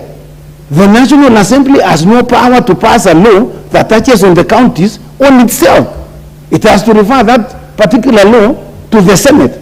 And so, Mr. Speaker, some of the faulty provisions that people pass here, it is not on the basis of numbers, Mr. Speaker, that 100 people have agreed to pass an unconstitutional bill, and then we are told, oh, we must comply. We cannot comply over unconstitutional things, Mr. Speaker. And Mr. Speaker, we must avoid this business of being isolationist in prosecuting matters. We must be inclusive, Mr. Speaker. It doesn't matter whether the constituency in Mandera has about 2 wards or 3 wards. It has about 21,000 maybe voters. Mr. Speaker, there was a criteria that was used in the constitution to create that particular constituency. If you have a problem, go and amend the constitution, Mr. Speaker. Not to come here and get some numbers here, and then pass an unconstitutional act, Mr. Speaker, or amendment. That is not acceptable, Mr. Speaker. I thank you, Mr. Speaker, and I support this report. Madam Jerry Maina. Thank you, Mr. Speaker. Mr. Speaker, I think we can all agree that CDF, Orange CDF, has transformed this nation, Mr. Speaker. I recall at the time when I was younger, the Honorable Robinson Jerry Gidai, who was the first member of Parliament for Ndia constituency, where I come from, to be re-elected to Parliament. And I remember mushrooming of schools and healthcare centers within Ndia constituency, Mr. Speaker. And I want to laud the committee for this report, Mr. Speaker. NGCDF has its shortcomings, Mr. Speaker. As we have witnessed, and I believe as we have read from this committee, Mr. Speaker, I think my colleague has mentioned the issue of the number of students. And Mr. Speaker, we have had this conversation from time to time. And I do not think that members who are asking for the separation of the bursary fund and the other fund, Mr. Speaker, are people who are selfish, Mr. Speaker. Mr. Speaker, I think he has given an example, and I will also give one from Kirinyaga County, Mr. Speaker. There is a ward, because the allocation is given per ward. There is a ward that has 27,000 voters, Mr. Speaker. And there's another one which has 15,000 voters, Mr. Speaker. Mr. Speaker, with all due reason, the ward that has more numbers has more students, Mr. Speaker. And there is nothing that is cast on stone, Mr. Speaker. I believe this is something that members can have a discussion about to see how we can ensure that every child is catered for when it comes to bursaries, Mr. Speaker. Every child in this nation has a right to education, Mr. Speaker. Whether that child is in Mandera, whether that child is in Kirinyaga, whether that child is in Kisumu, they have a right to basic education, Mr. Speaker. And we go as per the vision of a very good former president, Mwai Kibaki. He envisioned a nation that supported its children to attain basic minimum education, Mr. Speaker. So I believe that going forward with NGCDF, we should be having discussions to see how we can ensure that we cater for every child in every constituency in this nation, Mr. Speaker. Mr. Speaker, perhaps another thing that this House needs to look at is the harmonization of the bursary kitty, Mr. Speaker. The governor has a bursary kitty, Mr. Speaker. I, as a county woman member to the National Assembly, have a bursary kitty, Mr. Speaker. And MPs, or senior constituency members, have a bursary kitty, Mr. Speaker. So what you find is that some of the students, and who are needy and deserving, have not been given bursaries, while some of the other students have been allocated bursaries by perhaps the area MCA, the county woman member to the National Assembly, and the MP, Mr. Speaker. So these are discussions that we need to have in future so that we can see how we can ensure that we strengthen NGCDF and also ensure that we have maximum and optimum output, Mr. Speaker. Mr. Speaker, I have seen issues raised by the auditors of funds that have been misappropriated, Mr. Speaker. And I want to say this, we have laws in this nation, Mr. Speaker. So whether the fund manager has quit or they have had a transition, Mr. Speaker, It is not an issue or a matter that we should discuss, Mr. Speaker. People who have abused and misused public offices must be held accountable, Mr. Speaker. People who have misused the resources of this nation, the resources that should go to needy children, to children who are deserving, Mr. Speaker, they should be held culpable, Mr. Speaker. So I want to call on the membership, Mr. Speaker, and this committee, Mr. Speaker, to ensure that we do not only say that funds have been lost, and funds have been lost by people who apparently were from the previous regime, Mr. Speaker. Someone must be held accountable. That fund manager is a member of that constituency, Mr. Speaker. There's someone who can be found and they should be held culpable, Mr. Speaker. Mr. Speaker, I would also like to request that we see how we can have continuity of projects, Mr. Speaker. Because what you find is an area member of parliament has left, the other one has taken over, does not want to continue with a project that had been initiated before, Mr. Speaker.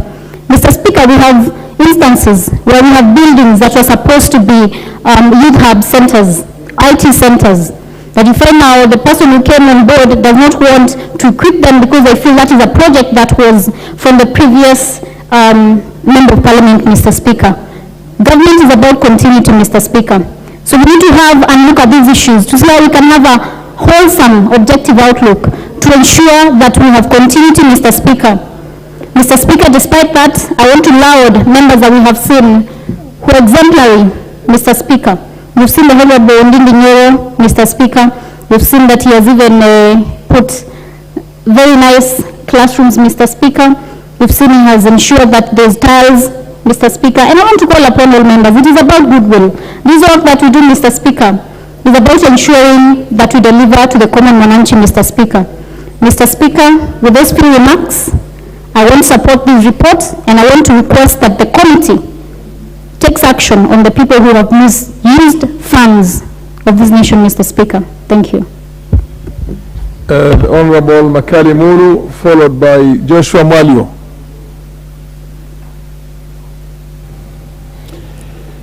Thank you very much, Honorable Speaker. Honorable Speaker, I want to join my colleagues in appreciating the good work of Honorable Gideon Mulyungi. More so, tabling of this report to this House.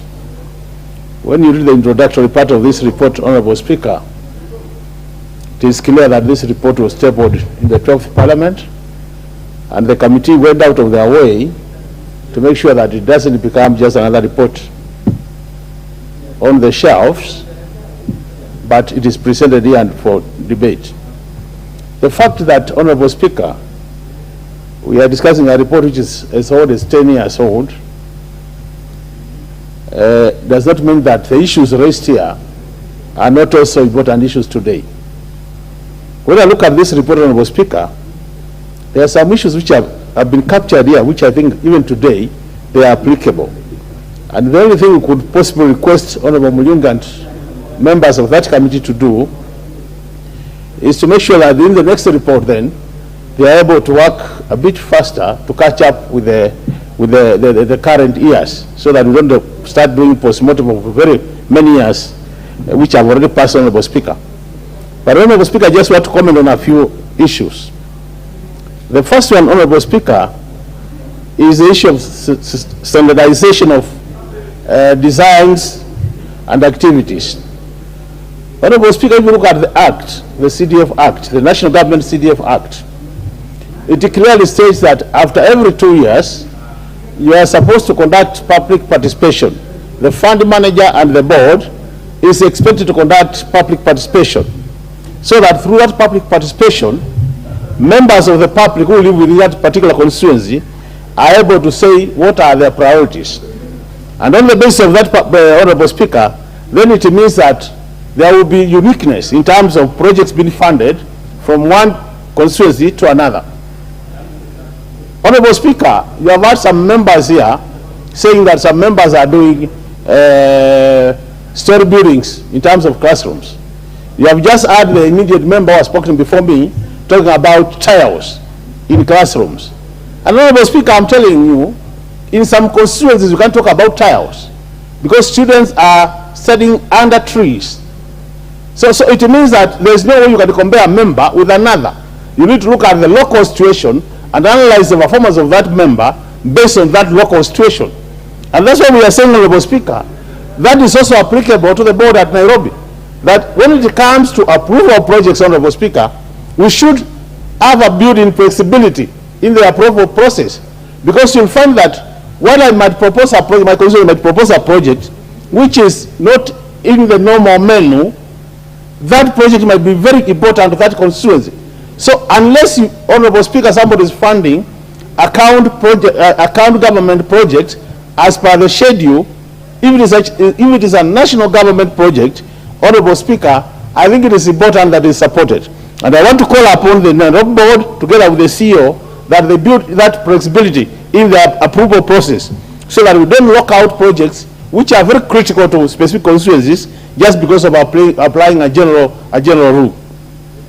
The other matter, Honorable Speaker, is the issue of the project accountant. That has been discussed a lot in this House today, Honorable Speaker. And I agree with some of the members who are saying we might not be generating enough transactions, Honorable Speaker, to have a standalone accountant for our constituencies. But I think what is critical, Honorable Speaker, is that we need to build capacity of the district accountants who are serving the rest of the government, so that they appreciate that UCDF is a program and a project needs to be given some priority when it comes to processing, Honorable Speaker, the financial requests. On that note, then, Honorable Speaker, we'll have no problems. But, Honorable Speaker, it's also important to note that there are also personality issues. You know, Honorable Speaker, individuals are individuals. There are those accountants who would want to complicate the process so that at the end of the day, they get an opportunity for rent seeking. And I think that those are the people we are saying, now such accountants should be reported to Treasury, which actually is in charge of all accountants. In that case, then you'll be able to fast-track implementation, Honorable Speaker. The other matter, Honorable Speaker, which is important, is that when you look at this report, some of the issues coming out of this report is a clear indication of lack of capacity, either at the level of the CDF managers or at the board level. Because the board is supposed to approve projects and oversee day-to-day implementation, Honorable Speaker, it is important that even as we plan, then there is a regular capacity building program for both staff, more so the fund managers, and also the board members, so that at the end of the day, we have people who have the right capacity to implement the projects. And these small issues being raised by the Auditor General, Honorable Speaker, will actually die a natural death. But when you look at in totality, Honorable Speaker, the issues being raised, you realize that CDF as a project, or any national government CDF program, still remains the best in terms of minimal misapplication or misappropriation of resources. If you do a tabulation of the total amount which is being reported here to have been misapplied or misappropriated, Honorable Speaker, you realize that the percentage is still so low when you compare to things like the national government, where we talk about 30%, or in the county government in terms of what is happening. So it means this program is still being implemented very well, Honorable Speaker, and we only need to address these small gaps which have been raised by the Auditor General, so that we have a program which will continue helping Kenyans as it is doing. Honorable Speaker, the other issue is the issue of the Auditor General. You remember when an auditor comes to your office, Honorable Speaker, there is always what they call the management letter. The letter which is normally written to the manager, indicating areas where they think they have not gotten the right information, or where they think there are gaps. And what they will do is they will give you some time frame in terms of either 2 weeks or a week, so that you respond to their letter. And when you look at this report, Honorable Speaker, most of the issues being raised here are issues relating to record keeping, that you are not able to provide this information at this time. I've seen some areas where they are saying later the managers were able to provide that information. What are we saying in terms of this recommendation, Honorable Speaker? We are saying, Honorable Speaker, that at the end of the day, Honorable Speaker, there is need for those who are in charge, the fund managers, to continuously keep on updating their records, so that when the auditors come to their stations, they are able to provide that information on time, and as a result of that, then we minimize some of these small areas. Honorable Speaker, you can see some of the reported figures here, about 30,000 shillings, 70,000 shillings not accounted, or records not provided. And I think really with the proper record keeping, this you could easily do away with some of these recommendations. My last point, Honorable Speaker, is the issue of marginalization, Honorable Speaker. You know, when I listened to Honorable, the one who was talking about the wards being a factor in distribution of the resources, Honorable Speaker. Honorable Speaker, what we are saying is, irrespective of what formula you come with in terms of sharing these resources, whether you go equal everybody, or you go by ward, or you go by population, you realize that at the end of the day, there will be some unfairness to some specific constituencies.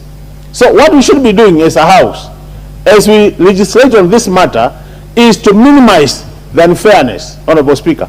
Because, Honorable Speaker, for example, the Nairobi MPs, you find in terms of infrastructure, a member of parliament could be having only about 12 schools or 10 schools, primary schools, and 1 or 2 secondary schools. In totality, about 15 schools. My constituency, I have 132 primary schools and 57 secondary schools, Honorable Speaker. The simple implication is that in terms of number of students and in terms of infrastructure requirement, then I will have to put more resources into the areas than them in terms of the development of the infrastructure. But look at what is happening. You go to such a school, Honorable Speaker, you find in terms of enrollment, then they have 10 times the number of students I have. So while I need more money for infrastructure development, they need more money from bursary than me.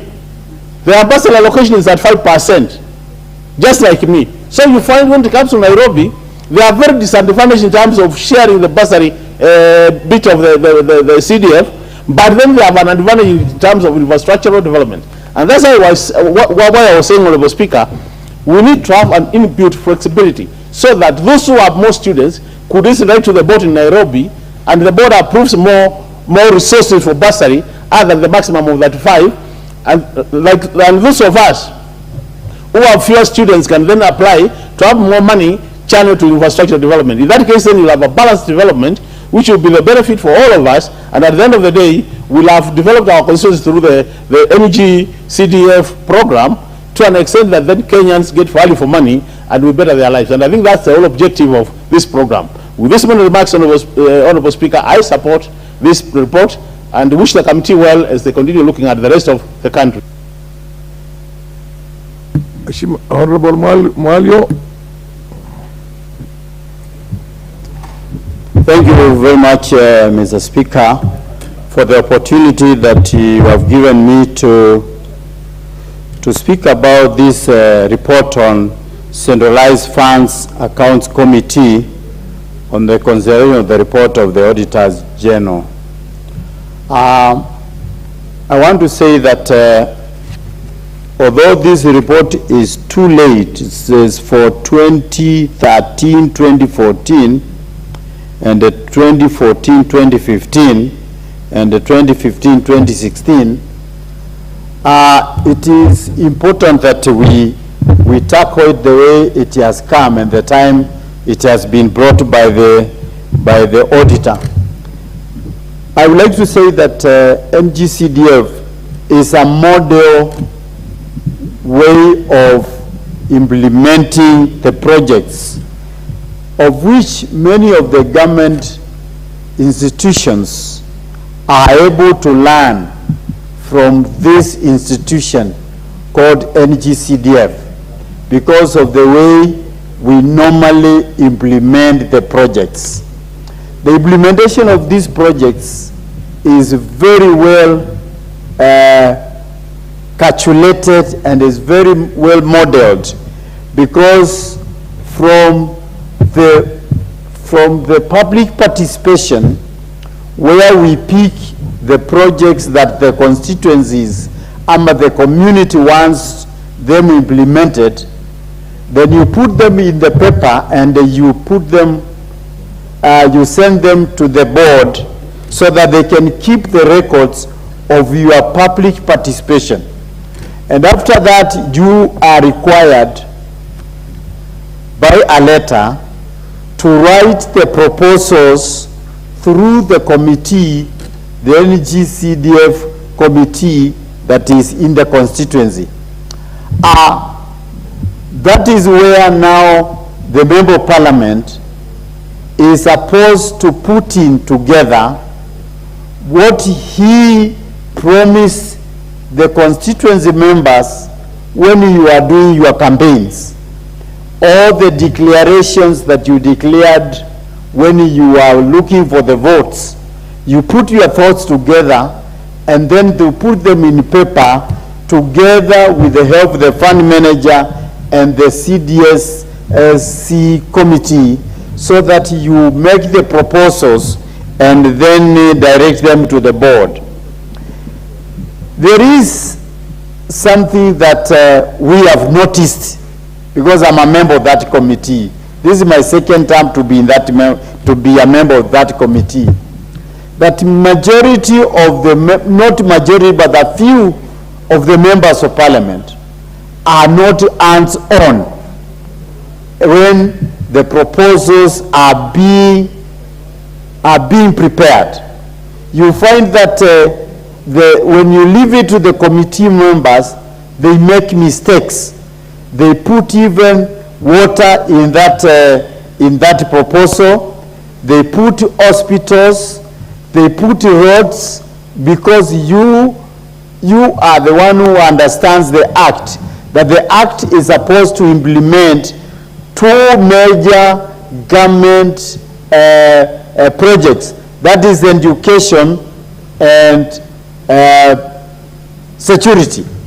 So you as the custodian of the knowledge of the operations of the NGCDF, you should put your head together with the committee, so that you come up with a proposal that is acceptable by the board, so that it is not rejected, and then you have a to and fro kind of exercise, so, and then your funds are delayed. The other thing that is very important that we should know,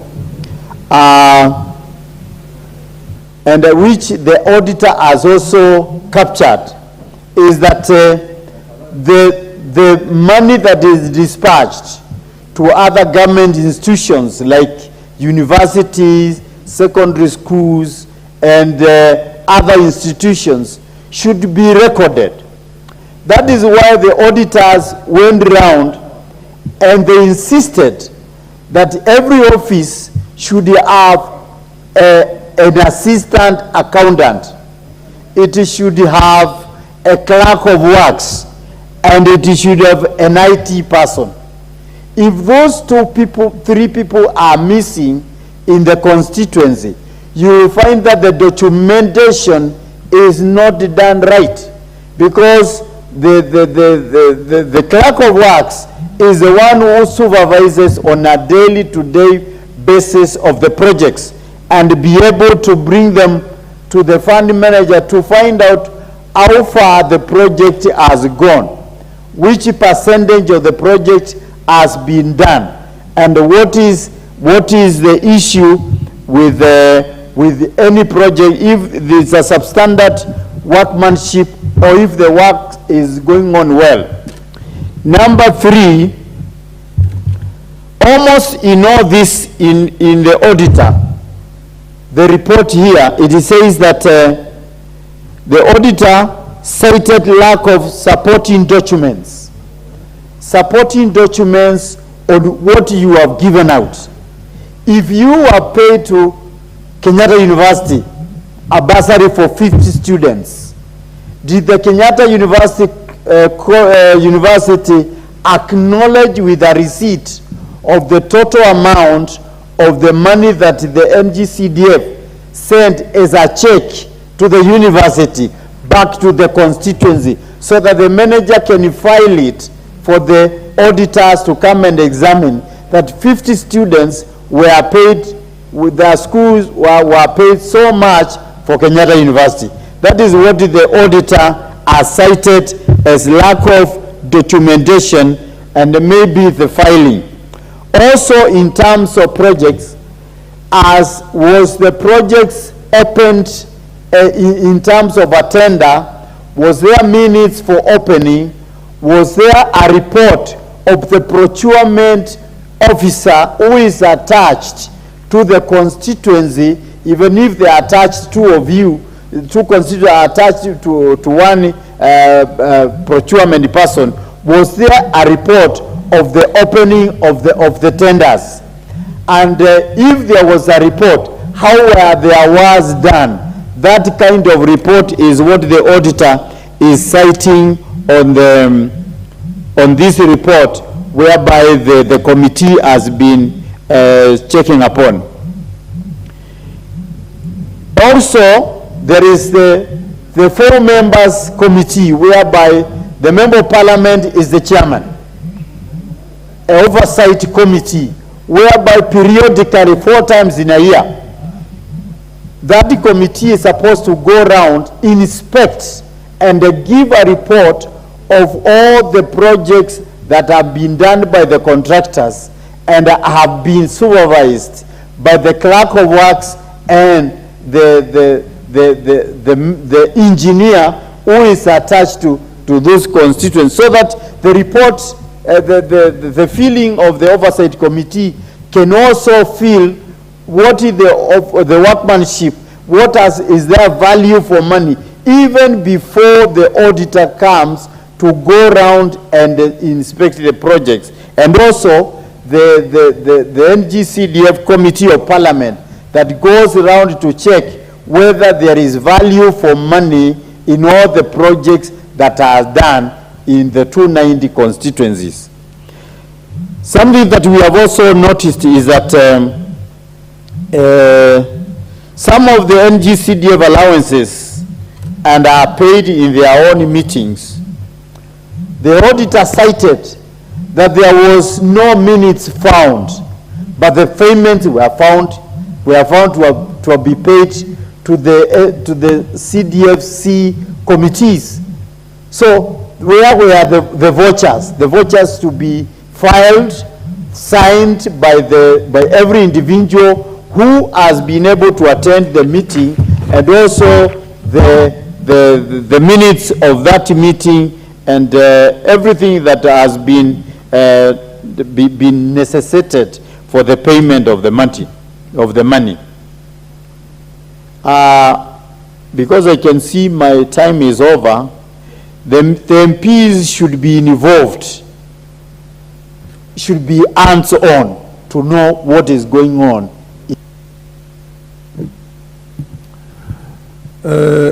Honorable Johanna Ngeno, followed by Honorable John Waluke. Thank you, Mr. Speaker, for this opportunity to also weigh in on this report, which I concur with it, supported 100%. Mr. Speaker, there are only a few issues which, of course, many members here have raised concerning the daily running of the NGCDF, other constituency level. Speaker, you know our role as members of parliament, obviously, is to oversight, especially the funds which are allocated this particular department. And Mr. Speaker, we wish to say that as an oversight team, in this particular case, we also have issues that we need to look, and we wish the committee that is concerned with the management of this particular kitty to look into. The Speaker, many members have mentioned the issue of the DA, or the district accountant, which of course we know it is a government representative in that particular, in every constituency. So Speaker, and that particular person represents all sectors, whether it is a Ministry of Education, whether it is a Ministry of Roads, or a Ministry of all the departments. And they also have a role to play in this particular NGCDF. So, Mr. Speaker, just like what most of the members have said, is that for each year, management of these funds and for fast distribution of whether it is bursary, whether it is the money that is going to the projects, I think it is time the committee considers ensuring that the district accountant, or the person who is supposed to be concerned with the accounting of these particular funds, is employed through CDF, just like the fund manager is usually employed by the NGCDF board at the higher level. Same case with the public works. Mr. Speaker, sometimes these people, you know, most of the employees of government are answerable to their bosses, and sometimes when you give them to be answerable to NGCDF fund manager, they will always tell them that you are not our boss. Our boss is in the Ministry of Public Works, if it is a person who works for the Public Works. Same case with the DC. So, Mr. Speaker, I wish that we do a serious amendment to allow NGCDF board to do the appointments of all those officers who are supposed to be dealing with the management of CDF, right from the DA to the Public Works, even to the procurement, because sometimes, Mr. Speaker, the NGCDF is relying on a procurement person from the other department, and sometimes they are busy, sometimes they disappear. They don't care, because obviously this is the work of the NGCDF, and they delay much of the work. So I think the committee should look into that, so that we have a very good management of those particular that particular kitty. Like also, most of the members have touched on the issue of reallocation of funds. Mr. Speaker, at times there is a necessity to reallocate funds, especially when, if for example, you allocate water to a school, and then maybe the county government allocates the same, maybe to a nearby hospital, and that water will be shared.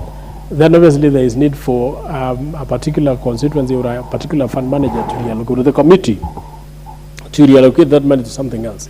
It should not be a hard process to do, Mr. Speaker. It should be something that can be done in a very easy and transparent way. And of course, the fund manager alone cannot do that.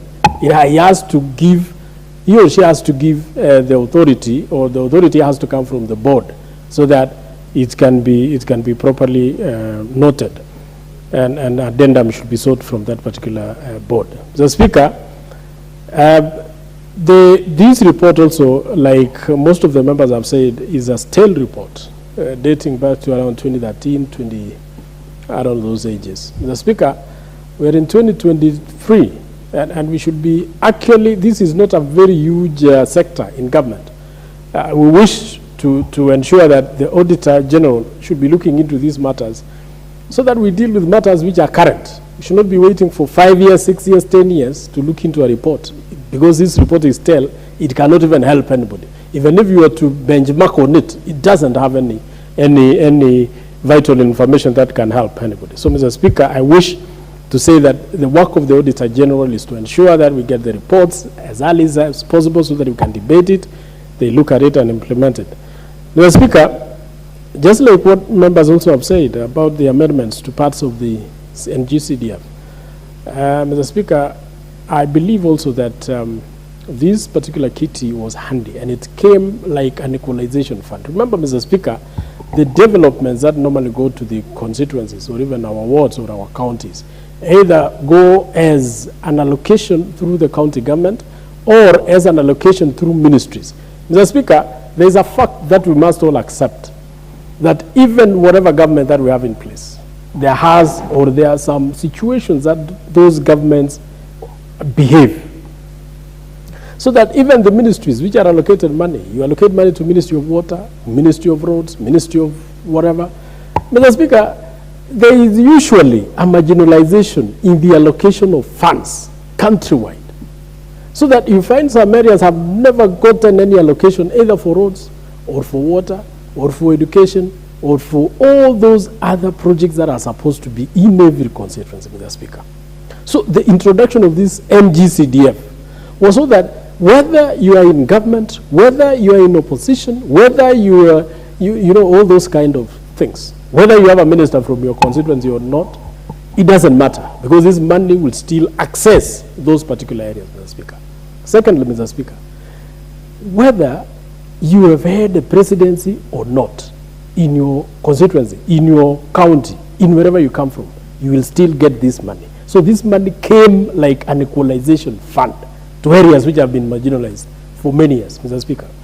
I come from Narok, and we, the pastoralists in Narok, sometimes we feel marginalized so much by successive governments. And sometimes when we hear some of the people who have had leadership for many years, from 1963, still want to follow this CDF to take a little that we get from it. Talking about the population, talking about, you know, Mr. Speaker, the reason why constituencies were created. There are constituencies which were protected because of certain issues. There are constituencies which have even around 20,000 population, but they still qualify as a constituency based on so many other parameters. So sometimes when we are having a discussion as members, we must remember that the creation of constituencies was not based on population alone. There are so many other parameters. And sometimes when you are allocating money also, we must remember. And I remember, Mr. Speaker, there was an introduction of the equalization fund, which was part of the allocations. That was to be the three parts of the allocations: the national government, the county government, and the equalization fund. But, Mr. Speaker, this equalization fund has been mismanaged so that it doesn't work anymore. That was meant to go towards areas which have been marginalized for many years. Areas like Narok, areas like Turkana, areas like Wajir, areas like, you know, all those, Lamu, where there has never been any leadership, substantive leadership, or any development in those particular areas. But the equalization fund has so far died. I don't know, it was because of the county governments which interfered with it. I don't know, it was because of the governments which never wanted to implement the money. The only time we got equalization fund, Mr. Speaker, was around 2015. And that was the end of it. And there has been always an allocation to equalization fund. But there must be a case. After 1 year, there is a case. Another 1 year, there is a case. And the government is so happy not to release this money because of those cases. So, Mr. Speaker, the only money that goes to the constituencies, that goes down to the grassroots, is the CDF funds. So whenever members are discussing how to share these CDF funds, you must discuss with a role of care, so that you don't just say, because my population is big, and therefore I have to get more than 500 million vis-a-vis a population like Murwadikir, which is small, but I have so many circumstances in my constituencies that allows me to almost have the same amount of allocation to that constituency. So let us discuss these particular issues very soberly. I thank you, Mr. Speaker, and I wish to support. Thank you. The Honorable Oluke, followed by the thank you. The Honorable Wanjikumuya. Very much, Honorable Speaker. From onset, I rise to support this report by the committee, Mr. Speaker, about centralization of NGCDF and the Auditor General's office. Mr. Speaker, this is a very good report, and it has considered all the constituencies, Mr. Speaker, in this country, Mr. Speaker. This time round, Mr. Speaker, the Auditor General sent very many auditors to various constituencies, not like before. Before, the Auditor General used to send 2 or 3 auditors to the constituency, but this time round, Mr. Speaker, the auditor sent 6 officers, 6 auditors, Mr. Speaker, in the constituencies, which is, to me, it is good, Mr. Speaker, to be audited.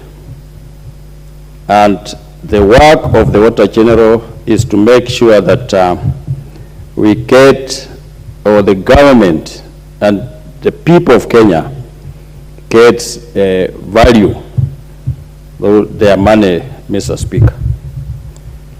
Mr. Speaker, CDF has done a lot of work in this country. And even after devolution, Mr. Speaker, you cannot compare CDF and the county money, Mr. Speaker. All these dispensaries, Mr. Speaker, and it is good, Mr. Speaker, you have been a member of parliament for long, and you have been a deputy speaker of this house. You and the Honorable Kabaru. The CDF, all these dispensaries we see in this country, Mr. Speaker, the health centers, the offices of administration, the water, Mr. Speaker, it has played a very big role. And if we manage it well, because it is seen by everybody, by every Kenyan, and you cannot compare. Some constituencies get 100 million or more or less. The counties get billions, 5, 8 billion, 10, 12 billion, but you cannot compare the work, Mr. Speaker, that the CDF money has done.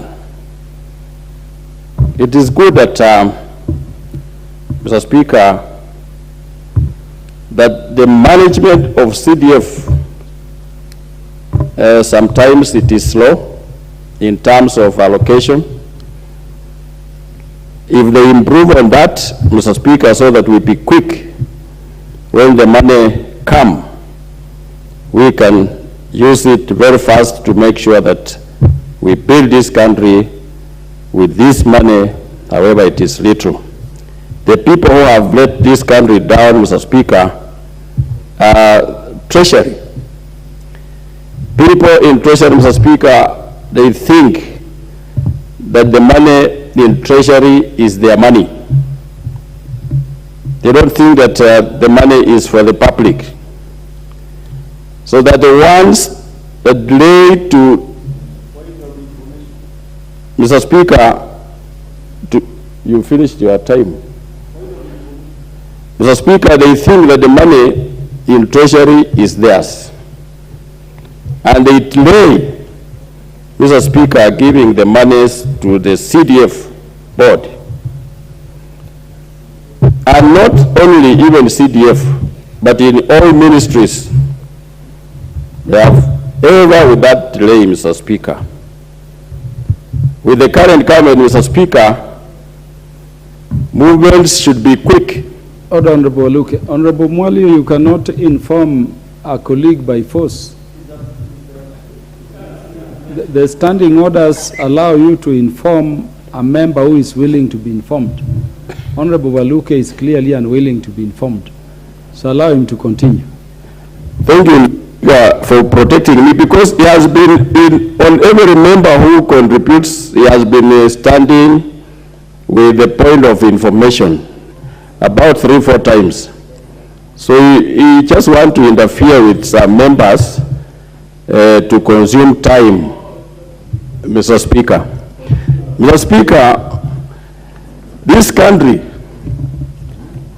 you know very well, Honorable Speaker, you are a ranking member of this House, and you have also been on the board, on the committee of CDF some time, I think in the last Parliament. I don't know whether you are again at this time. Mr. Speaker, I'm talking about the Speaker. You are not the Speaker. The Speaker is the Honorable Kaluma. It's the one I'm mentioning. So, Mr. Speaker, this House need to be firm on some issues, like especially the CDF, Mr. Speaker, that everywhere, even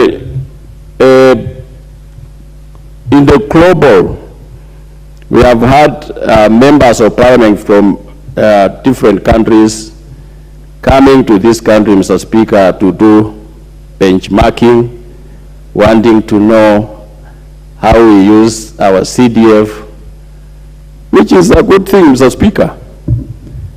As a nation, we feel proud that other countries are coming to visit to know how we use this money called CDF.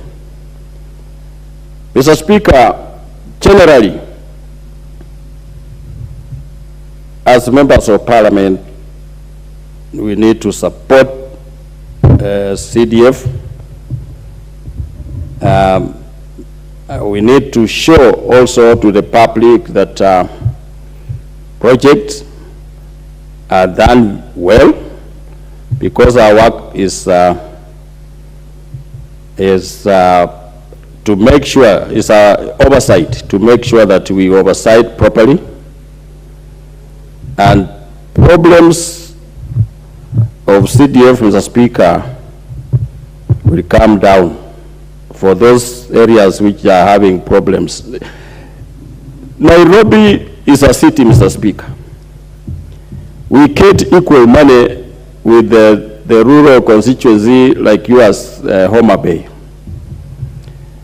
But this is the city of Kenya, Mr. Speaker. It was built long time ago during from Mr. Kenyatta, from President Moi, from President Kibaki, from President Uhuru Kenyatta, and now William. All the money, even when you compare other counties, Mr. Speaker, with the Nairobi County, it gets 60 billion, over 60 billion, Mr. Speaker,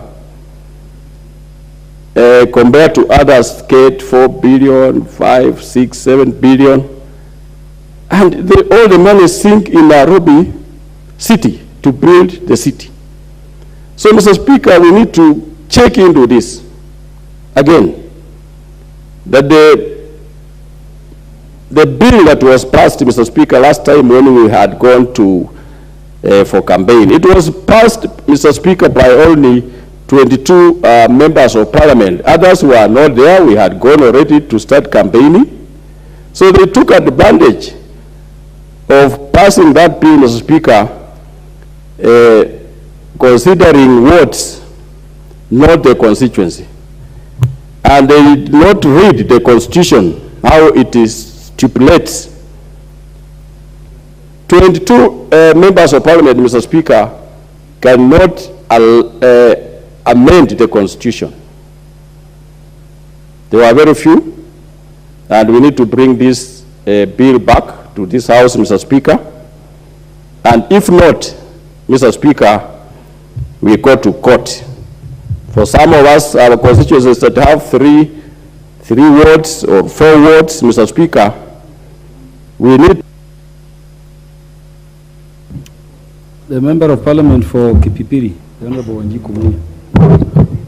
Thank you, Honorable Speaker, and I am glad to get an opportunity to speak on this motion. And on record, Honorable Speaker, let me put myself as present as the Chair of Regional Integration Committee, because in the beginning of this session, the majority leader was speaking strongly on how chairs do not attend the session. And I'm sure, Honorable Speaker, you know that I'm one of those members who will not miss any session. Honorable Speaker, it's also important that I come from Nyandarua, and very important that I speak on this motion, just to bring members' attention that the CDF, idea of CDF, hails from Nyandarua through the then MP for Olkarau, our recent senator, first senator, Honorable Engineer Muriuki Karwe. He was the father of CDF. And equally, the same first senator was very instrumental in the establishment of GAF. And Honorable Speaker, it is important that particularly the women reps who are in this 13th Parliament do know that I was also very instrumental in the same establishment, together with Honorable Kajuju, Honorable Priscilla Nyokabi, Honorable Gladys Wanga, among many other women reps, and that clearly puts the record straight that Nyandarua's leaders are very progressive. Honorable Speaker, I would associate myself with all points that have been made by the members who have spoken before me, but I will not associate myself with the 2 members, Honorable Ngono and Honorable Chepkonga, on the issues that this report is stale. Even from the dictionary, Oxford Dictionary, Honorable Speaker, the report can never be stale, because the content of this report, there are quite a number of issues that can be implemented then, today, and even they are futuristic. For instance, Honorable Speaker, this report is speaking of late disbursement of funds. It was then and it is today. Honorable Speaker, late disbursement of funds delays implementation all of us, when we join, when we go to ask for votes, we ask votes and inform our electorate that this is my manifesto. And by the end of my term, I intend to have my secondary school look like this, have water projects and such. So when we do not have funds in time, then we are late to implement our manifesto, and as such, I can already say this report is not stale. Honorable Speaker, this report is speaking very strongly on district accountant. I am a perfect example to speak on a district accountant, and I think district accountants and many other national government officials who are seconded to the constituencies through treasury are stumbling blocks to the process of NGCDF. Honorable Speaker, recently I launched the bursary in Kipipiri constituency, where now every child in Kipipiri constituency pay only 2,000 shillings for school fees. I can tell you, Honorable Speaker, that 2 days before we were going to launch with many honorable members from this house, the bursary checks were not written nor signed by the district accountant. Honorable Speaker, these are government officers who will come on Monday to work and they disappear. They live in other counties. They will come on Friday. They will put demand for them to write a check. They will want to be briefed. They think the fund managers are under them, and there is so much disconnect between these officers. And I would really support this point, and I support what Honorable Chepkonga and many other members have spoken of, that it is time we change the NGCDF Act and mandate the board to employ all officers who deal directly with the NGCDF, like procurement officer, the accountant, there is the fund manager is already employed by them, the clerks of works are already employed by them, but then the designers, those who come from public works. This will make the work easier, because we have quite a number of funds, Honorable Speaker, and we can attest without fear of contradiction that the most tangible projects on the ground are from NGCDF. And as such, I 100% second and support this report on district accountant. Honorable Speaker, there is issue of harmonization of funds. Honorable Speaker, you find a child A is given bursary by the governor, child A is given bursary by MCA, child A is given bursary by MP, and even the women rep, and could there be religious well-wishers other than Shakahola churches, they still support. And you find child B may not even have 1 shilling of the bursary. I think it is time as leaders, and I want to throw this challenge to the chair and the committee of decentralized funds to sit down, burn the midnight oil, and come with a way of allocation of funds which goes squarely to funding education. If, Honorable Speaker, today my governor is supporting university education, he will remove me close to 2,000 students. If, for instance, today the MCAs are supporting the boarders, those who are boarding, they will remove for me close to 2,000 students. I will remain with 8,000 students who are all day scholars. As such, I'll be able to fund a minimum of 5,000 to 6,000 per child. And this will reduce the burden for parents. It will ensure continuity. It will ensure no child will ever be sent home for lack of school fees. So clearly this 13th Parliament must not end our term before we bring the harmonization of funds, particularly on the funds on education. Honorable Speaker, I'm also amazed by this issue of audit. The board has employed a number of auditors. They sent them to our constituencies knowing too well about our calendar. They know elections were done on August and our term will expire on August. Why don't they put a time frame? And I hope Mr. Buno and the team are watching this proceeding, and send the audit team to the constituencies in a timely manner. Why do I say this, Honorable Speaker? Recently, a team was sent to Kipipiri. Honorable Kemunya has already left. The FAD manager has already left. The district accountant has already left. They argue that the papers have not left. Yes, they haven't. The papers are there. But who is answerable for the classrooms in Kipipiri which were constructed during that era and now they are all condemned because they have all cracks? Is this value for money?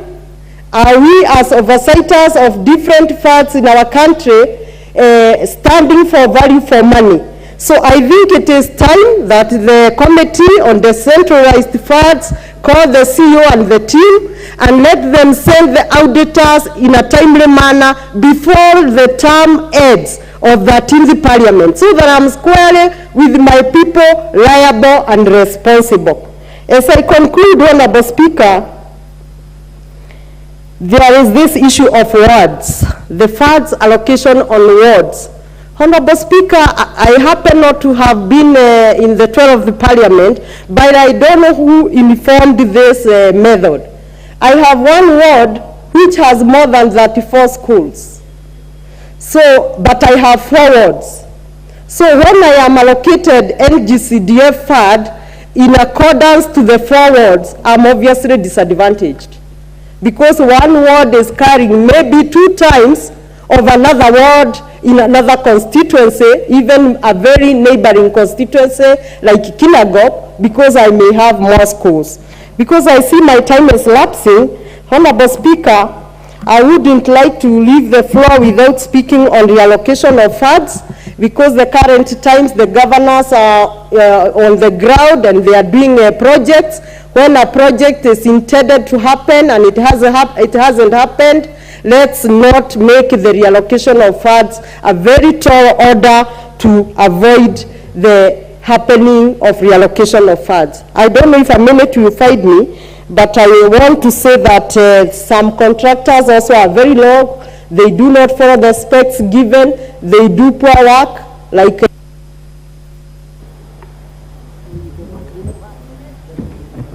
the MP for Soy. Okay, members, I have 10 requests against 25 minutes.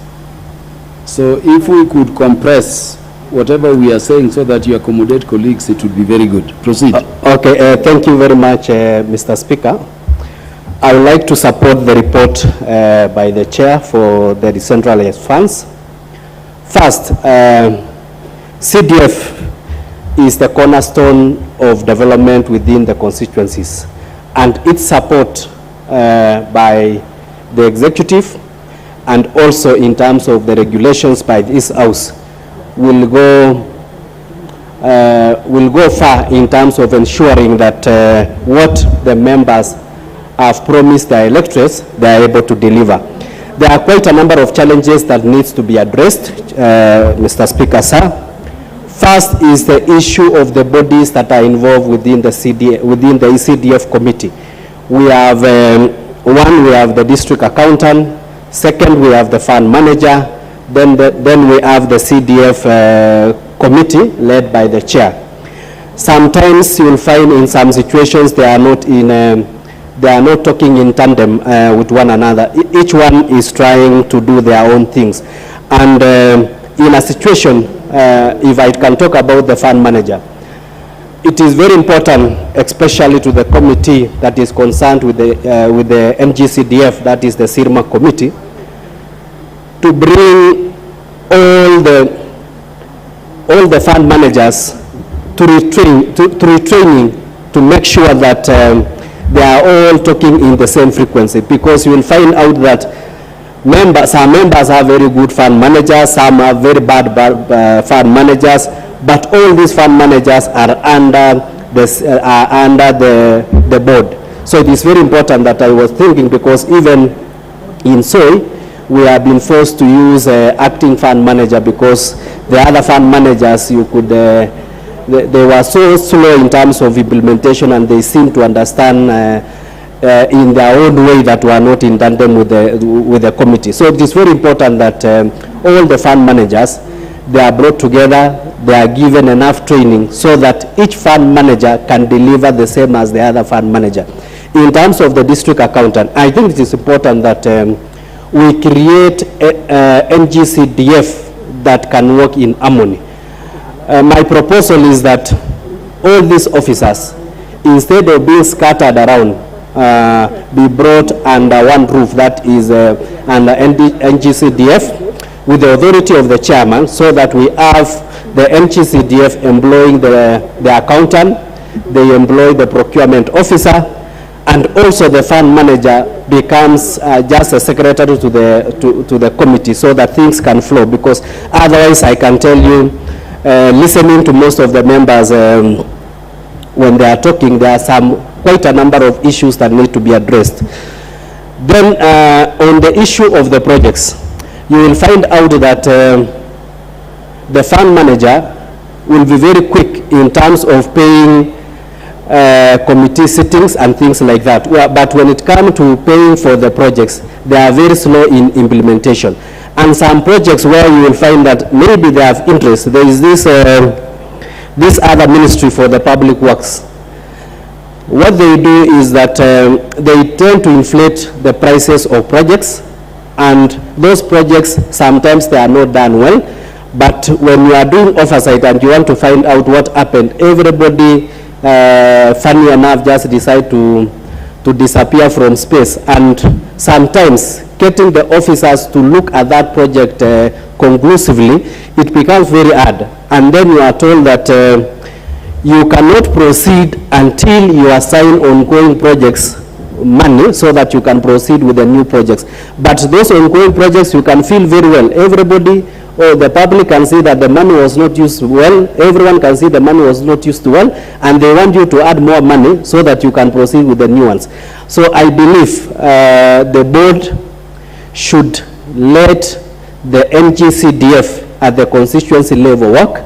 They should not be dictating in Nairobi, so that all the issues as minute as possible are brought to the attention of the CEO, and it makes the whole work clock. Even changing an account number, you have to proceed all the way to the treasury for you to transfer the account. So it is very important that the board should work as per the law, as per the NGCDF law, because sometimes you have circulars that when you look at those circulars, you don't know they are conforming with which regulation, they are conforming with which law. So we want to tell the board they are not the legislative authority. Let them read the act, let them read the BFM Act, let them read all the regulations, and whenever they are releasing a circular, let it be in tandem with the law and with the regulations, because I have seen the circulars when it comes to the employment in terms of NGCDF staff. The law is very clear. The NGCDF committee, who is chaired by the chairman, is the one that creates the offices and the establishments as per the need. But you will get a circular from the board itself trying to list all the officers that the committee are supposed to create. And sometimes we might have different requirements. Like in my place in Soy, we have challenges when it comes to electricity, and we have even allocated money to support the government in terms of the match-up funds, that is the 5 million. We have the issues of the social welfare. We have the issues of the education. So we might require some liaison officers within those critical areas to be updating us on what is going on what is going on in terms of the utilization of those funds and the programs that we need to execute. But when you are constrained by the board, which gives it powers that they don't have, and purport to be advising the committee that these are the offices that they are supposed to create, and when you just thought it was an advice, then the fund manager tells you it is a law. We have also other programs, because sometimes in the division of these of these funds. We know there is 6% that is meant for administration. There is the monitoring and evaluation, a certain percentage. There is the environment, a certain percentage. There is the sports, a certain percentage. But you will get, there are also constraints. When it comes to sports, there are some constraints that don't fit very well on the ground.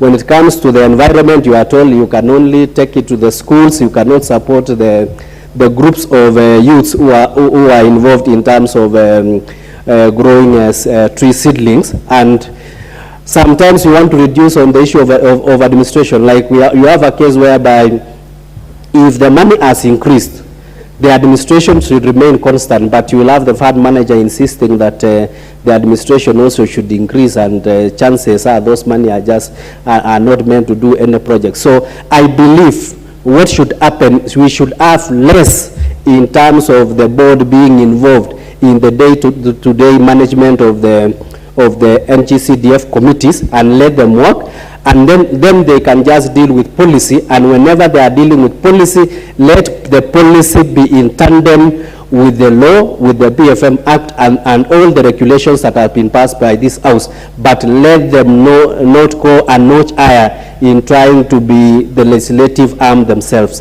With those few remarks, Mr. Speaker, sir, I thank you and I support. Beatrice Elachi, MP Dagoretti North. Thank you, Mr. Speaker. Mr. Speaker, I also rise to support the report, but also to appreciate that being in this committee, Mr. Speaker, I've had the privilege to go around the country, mostly in the coast region, in a few constituencies in Nyanza, and I've been able to see some of the projects we are talking about. What is very sad, Mr. Speaker, is when a report of 2013, 2014, 2015, 2016 comes to the House in the year 2023. And you're expecting to have results, and even our report says now the EACC. These are people who moved on, who have gone to other positions. They've also now left there another mess. Then you even wonder, really, even the Auditor General should help us, should help the country, and more importantly, to bring in also these reports a bit earlier. If we really want to really put in measures that when there are issues that are affecting financial resources of public resources, then we can have some answers that are critical, Mr. Speaker. And therefore, Mr. Speaker, when I read the whole report, you find very sad recommendations, but then I want to say, if there is a fund that also is so easy to ensure you audit, it is the CDF fund. And it is simple because also it has a budget that is very itemized. And so you find it clear, these are the amounts that are put in 35%, 2%, and you can't go beyond that.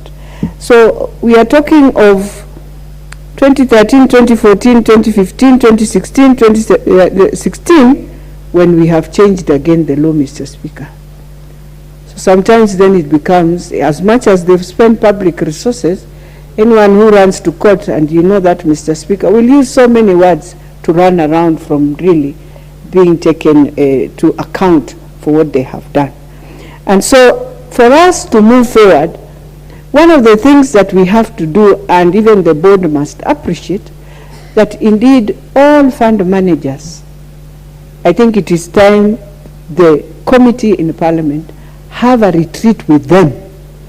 And even bring, because I know there are those who have issues with members of Parliament, we can sit and look at it, or even have a subcommittee within our committee, Mr. Speaker, to look at the issues first. Then we go for a retreat so that all these things are put into check, and then we come out knowing we have clear recommendations on how to move forward, so that we don't have members coming, a few of them feeling very disgruntled, how the fund managers are behaving. And I want to tell the fund managers, you are civil servants. The law is very clear. You cannot run away from your duties. Even for 7 days, somebody has a right to say you are not there and remove you. By the time you are finishing 14 days, you know you can be sacked. So I don't understand this thing of every time that you are not on duty. And the other thing, Mr. Speaker, we must look at is the district accounting officers who are good, yes, but I know they are few. And so you find sometimes you are so many in a constituency, or like in Nairobi, and my colleague Muafrika will agree, the numbers are so huge. So if you have a DA who is running 4 or 5 constituencies, I will tell you, in signing checks is not easy. It's not easy. So we have to agree where the numbers are huge, then Treasury has to rethink and see how to help also the DAs in terms of the work they do. I know they have never complained. I want to congratulate them wherever they are. They have done their best, but surely sometimes with pressure, Mr. Speaker, it becomes very difficult. Mr. Speaker, the other thing is that one of the things I have asked myself, and I need to ask today so that it goes on record. So we've been adding the percentage. We say it's 2%. But Mr. Speaker, you know, we add the funds, but we never talk about of how they will be spent. The brackets remain the same. So then you ask yourself, what happens in all that? Even what happens in the resources that remains with the board? Because nobody questions, but you've added, but the percentage remains the same. So it's something we have to question. It's something we have to sit down and ask ourselves, how do we deal with it? Mr. Speaker, it is important in this House to have amendments on the Act, especially on the Social Security, so that we start having education days in our constituency, academic days in your constituencies. It is important also to have competition of our best from the schools, maybe 5-5 doing science competition, maths competition, spelling competition, and all this, and ensuring also past papers that you go to Mutihani House, you are able to afford for the children, for the schools that we have. As I finalize, Mr. Speaker, I need to say that it is important also for members to be very, very close to what is happening in your constituency. With those remarks, I beg to support, Mr. Speaker. Honorable MP for Kangema, the Honorable Peter Kiungi. Okay, thank you, Mr. Speaker. Mine is to support the committee report. And Mr. Speaker, I want to support what the members are putting on is that in CDF, there are areas that we need to fill up. I remember it has gone on growing where the DC was acting the position of the fund manager. Then it was found that the fund manager office should have a substantive person who will be working for CDF. Now we have the fund manager. The only challenge that now the members are going through mostly is on the issue of district accountant. And Mr. Speaker, my support is that the issue of district accountant also can be cured if the account assistants, we can be able to employ somebody who can be able to fit that position of district accountant. I know the trust that the Treasury could have with a person is maybe is a person who is registered with the professional bodies like ISPAC, whereby that person also can be given the opportunity to work or to do the duties of district accountant. And also whereby we have challenges of the engineers, maybe the clerk of work who is registered by the engineer's body can also be given opportunity maybe to do the works of the clerks of works. Therefore, Mr. Speaker, the only challenge I think the board should look at is the pay. Because clerk assistants, the account assistants being paid 30,000, nobody who is professional can be able to come work on contract with 30,000. Therefore, I think they need to review that money because so that we can get professional people who also can be entrusted to do the work of district accountant. Mr. Speaker, the issue I think members are not talking much about is about the release of FAD. Now we are left with 1 month. We have not gotten our FAD. We can't procure because you can't procure before you have FAD. Therefore, by the end of July, it will be said that money was refunded back. Wajiko in the Kangema will not know that was the problem of the government. He will say Kihogi got into government and during his first year, a certain amount of 50% of his CDF was taken back to Treasury. I think the government should take these things seriously. We are having money, should release the balance so that we can start procurement. The time is very short, and I know government is getting money. Should consider CDF fund, which is the fund that every Kenyan is enjoying, to release that fund. Because within these 2 months, when will we procure? By July, you will find a lot of funds going back to Treasury, and the blame will be on us, Mr. Speaker. Therefore, I wish to call on government, let's look on the issue of release, let's not wait again. Even the leadership of the National Assembly, let's not keep silent on this. We are suffering, our people are suffering, let's demand the money to be released as early as now, so that we can be able to procure for this financial year. Thank you, Mr. Speaker.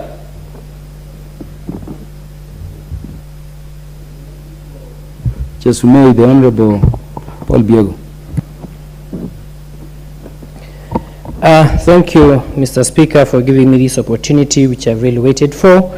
And as I stand, I congratulate the Honorable Mutembei. At least he has brought back the debate on CDF in a different form, and for also staying all this long. Thank you so much. Mr. Speaker, I think the structure of the CDF should be relooked, because it has taken so long for an amendment of the same, because there are so many things that I would like the board to look into, and so that we can run it smoothly. One of the things that I feel that should be looked at is the issuance of bursaries. And you see the allocations that are given to the funds which are given in section 48A. The board should be in a position to also allow the primary school students be given CDF. These bursaries are on tertiary and universities and on secondary school. But to me, I believe that with this free primary school that is purported to be free is not free, and it's now very expensive to actually educate children in CBC and the junior primary school. So I believe that the board should not be stuck up, because if you are only waiting for students who have reached secondary school, students who have reached university, so that you can be able to fund them, what about now the foundation? So I believe that the board also should look into it, because they have the powers and mandate to at least give some kind of allocations to primary school. And as the board sending auditors, I will also echo the sentiments made by my other members and my colleagues that it really makes no sense when you send auditors, whereas the people who did the mess are long gone. It's going to be very difficult for the new members to be able to know what happened between that period of time. And again, I would also want a negotiation or an alignment of new members with the funds manager, because there's a total confusion. You don't, as much as how we are mandated to be an oversight, sometimes I wonder how we are supposed to do it, whereas some things are overtaken by events. Sometimes even the committee members who are supposed to actually be independent sometimes tend to follow what the funds managers are telling them, because they do not know who actually and who they are serving. They should be serving the great people of their constituencies, but because they are just in the office just next to the funds manager, you realize that so much happens and they do not know who they should actually be answerable to. I believe that us as members of parliament, when we are on campaign, we give promises, and actually we are given by our constituents what they feel and what they want to be done, as much as how we still come and go for public participation. But of course, we are the ones also who know what our constituents need. So I believe they should also be, the board should also consider at some point our input, as is totally on oversight as it is, but I believe we are also, we should be in the loop, so that the activities that are being funded in the constituency at least are in tandem with what we told our constituents. And for that, I believe there should be some form of training to the members and these district accountants. The district accountants, really, in my place I don't have a problem, but I just imagine in many other places, what the problem that is in Chesumei constituency is because of understaffing.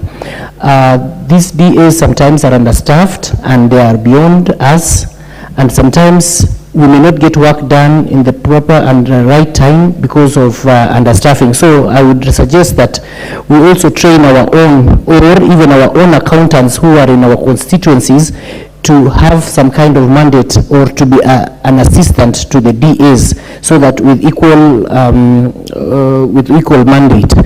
Otherwise, Mr. Speaker, sir, I would also support the committee's recommendation that the district accountants be given, or we also get our own district accountants, the board gets district accountants who we can be able to reach, or we can be able to be given as and when we need their service. Thank you so much.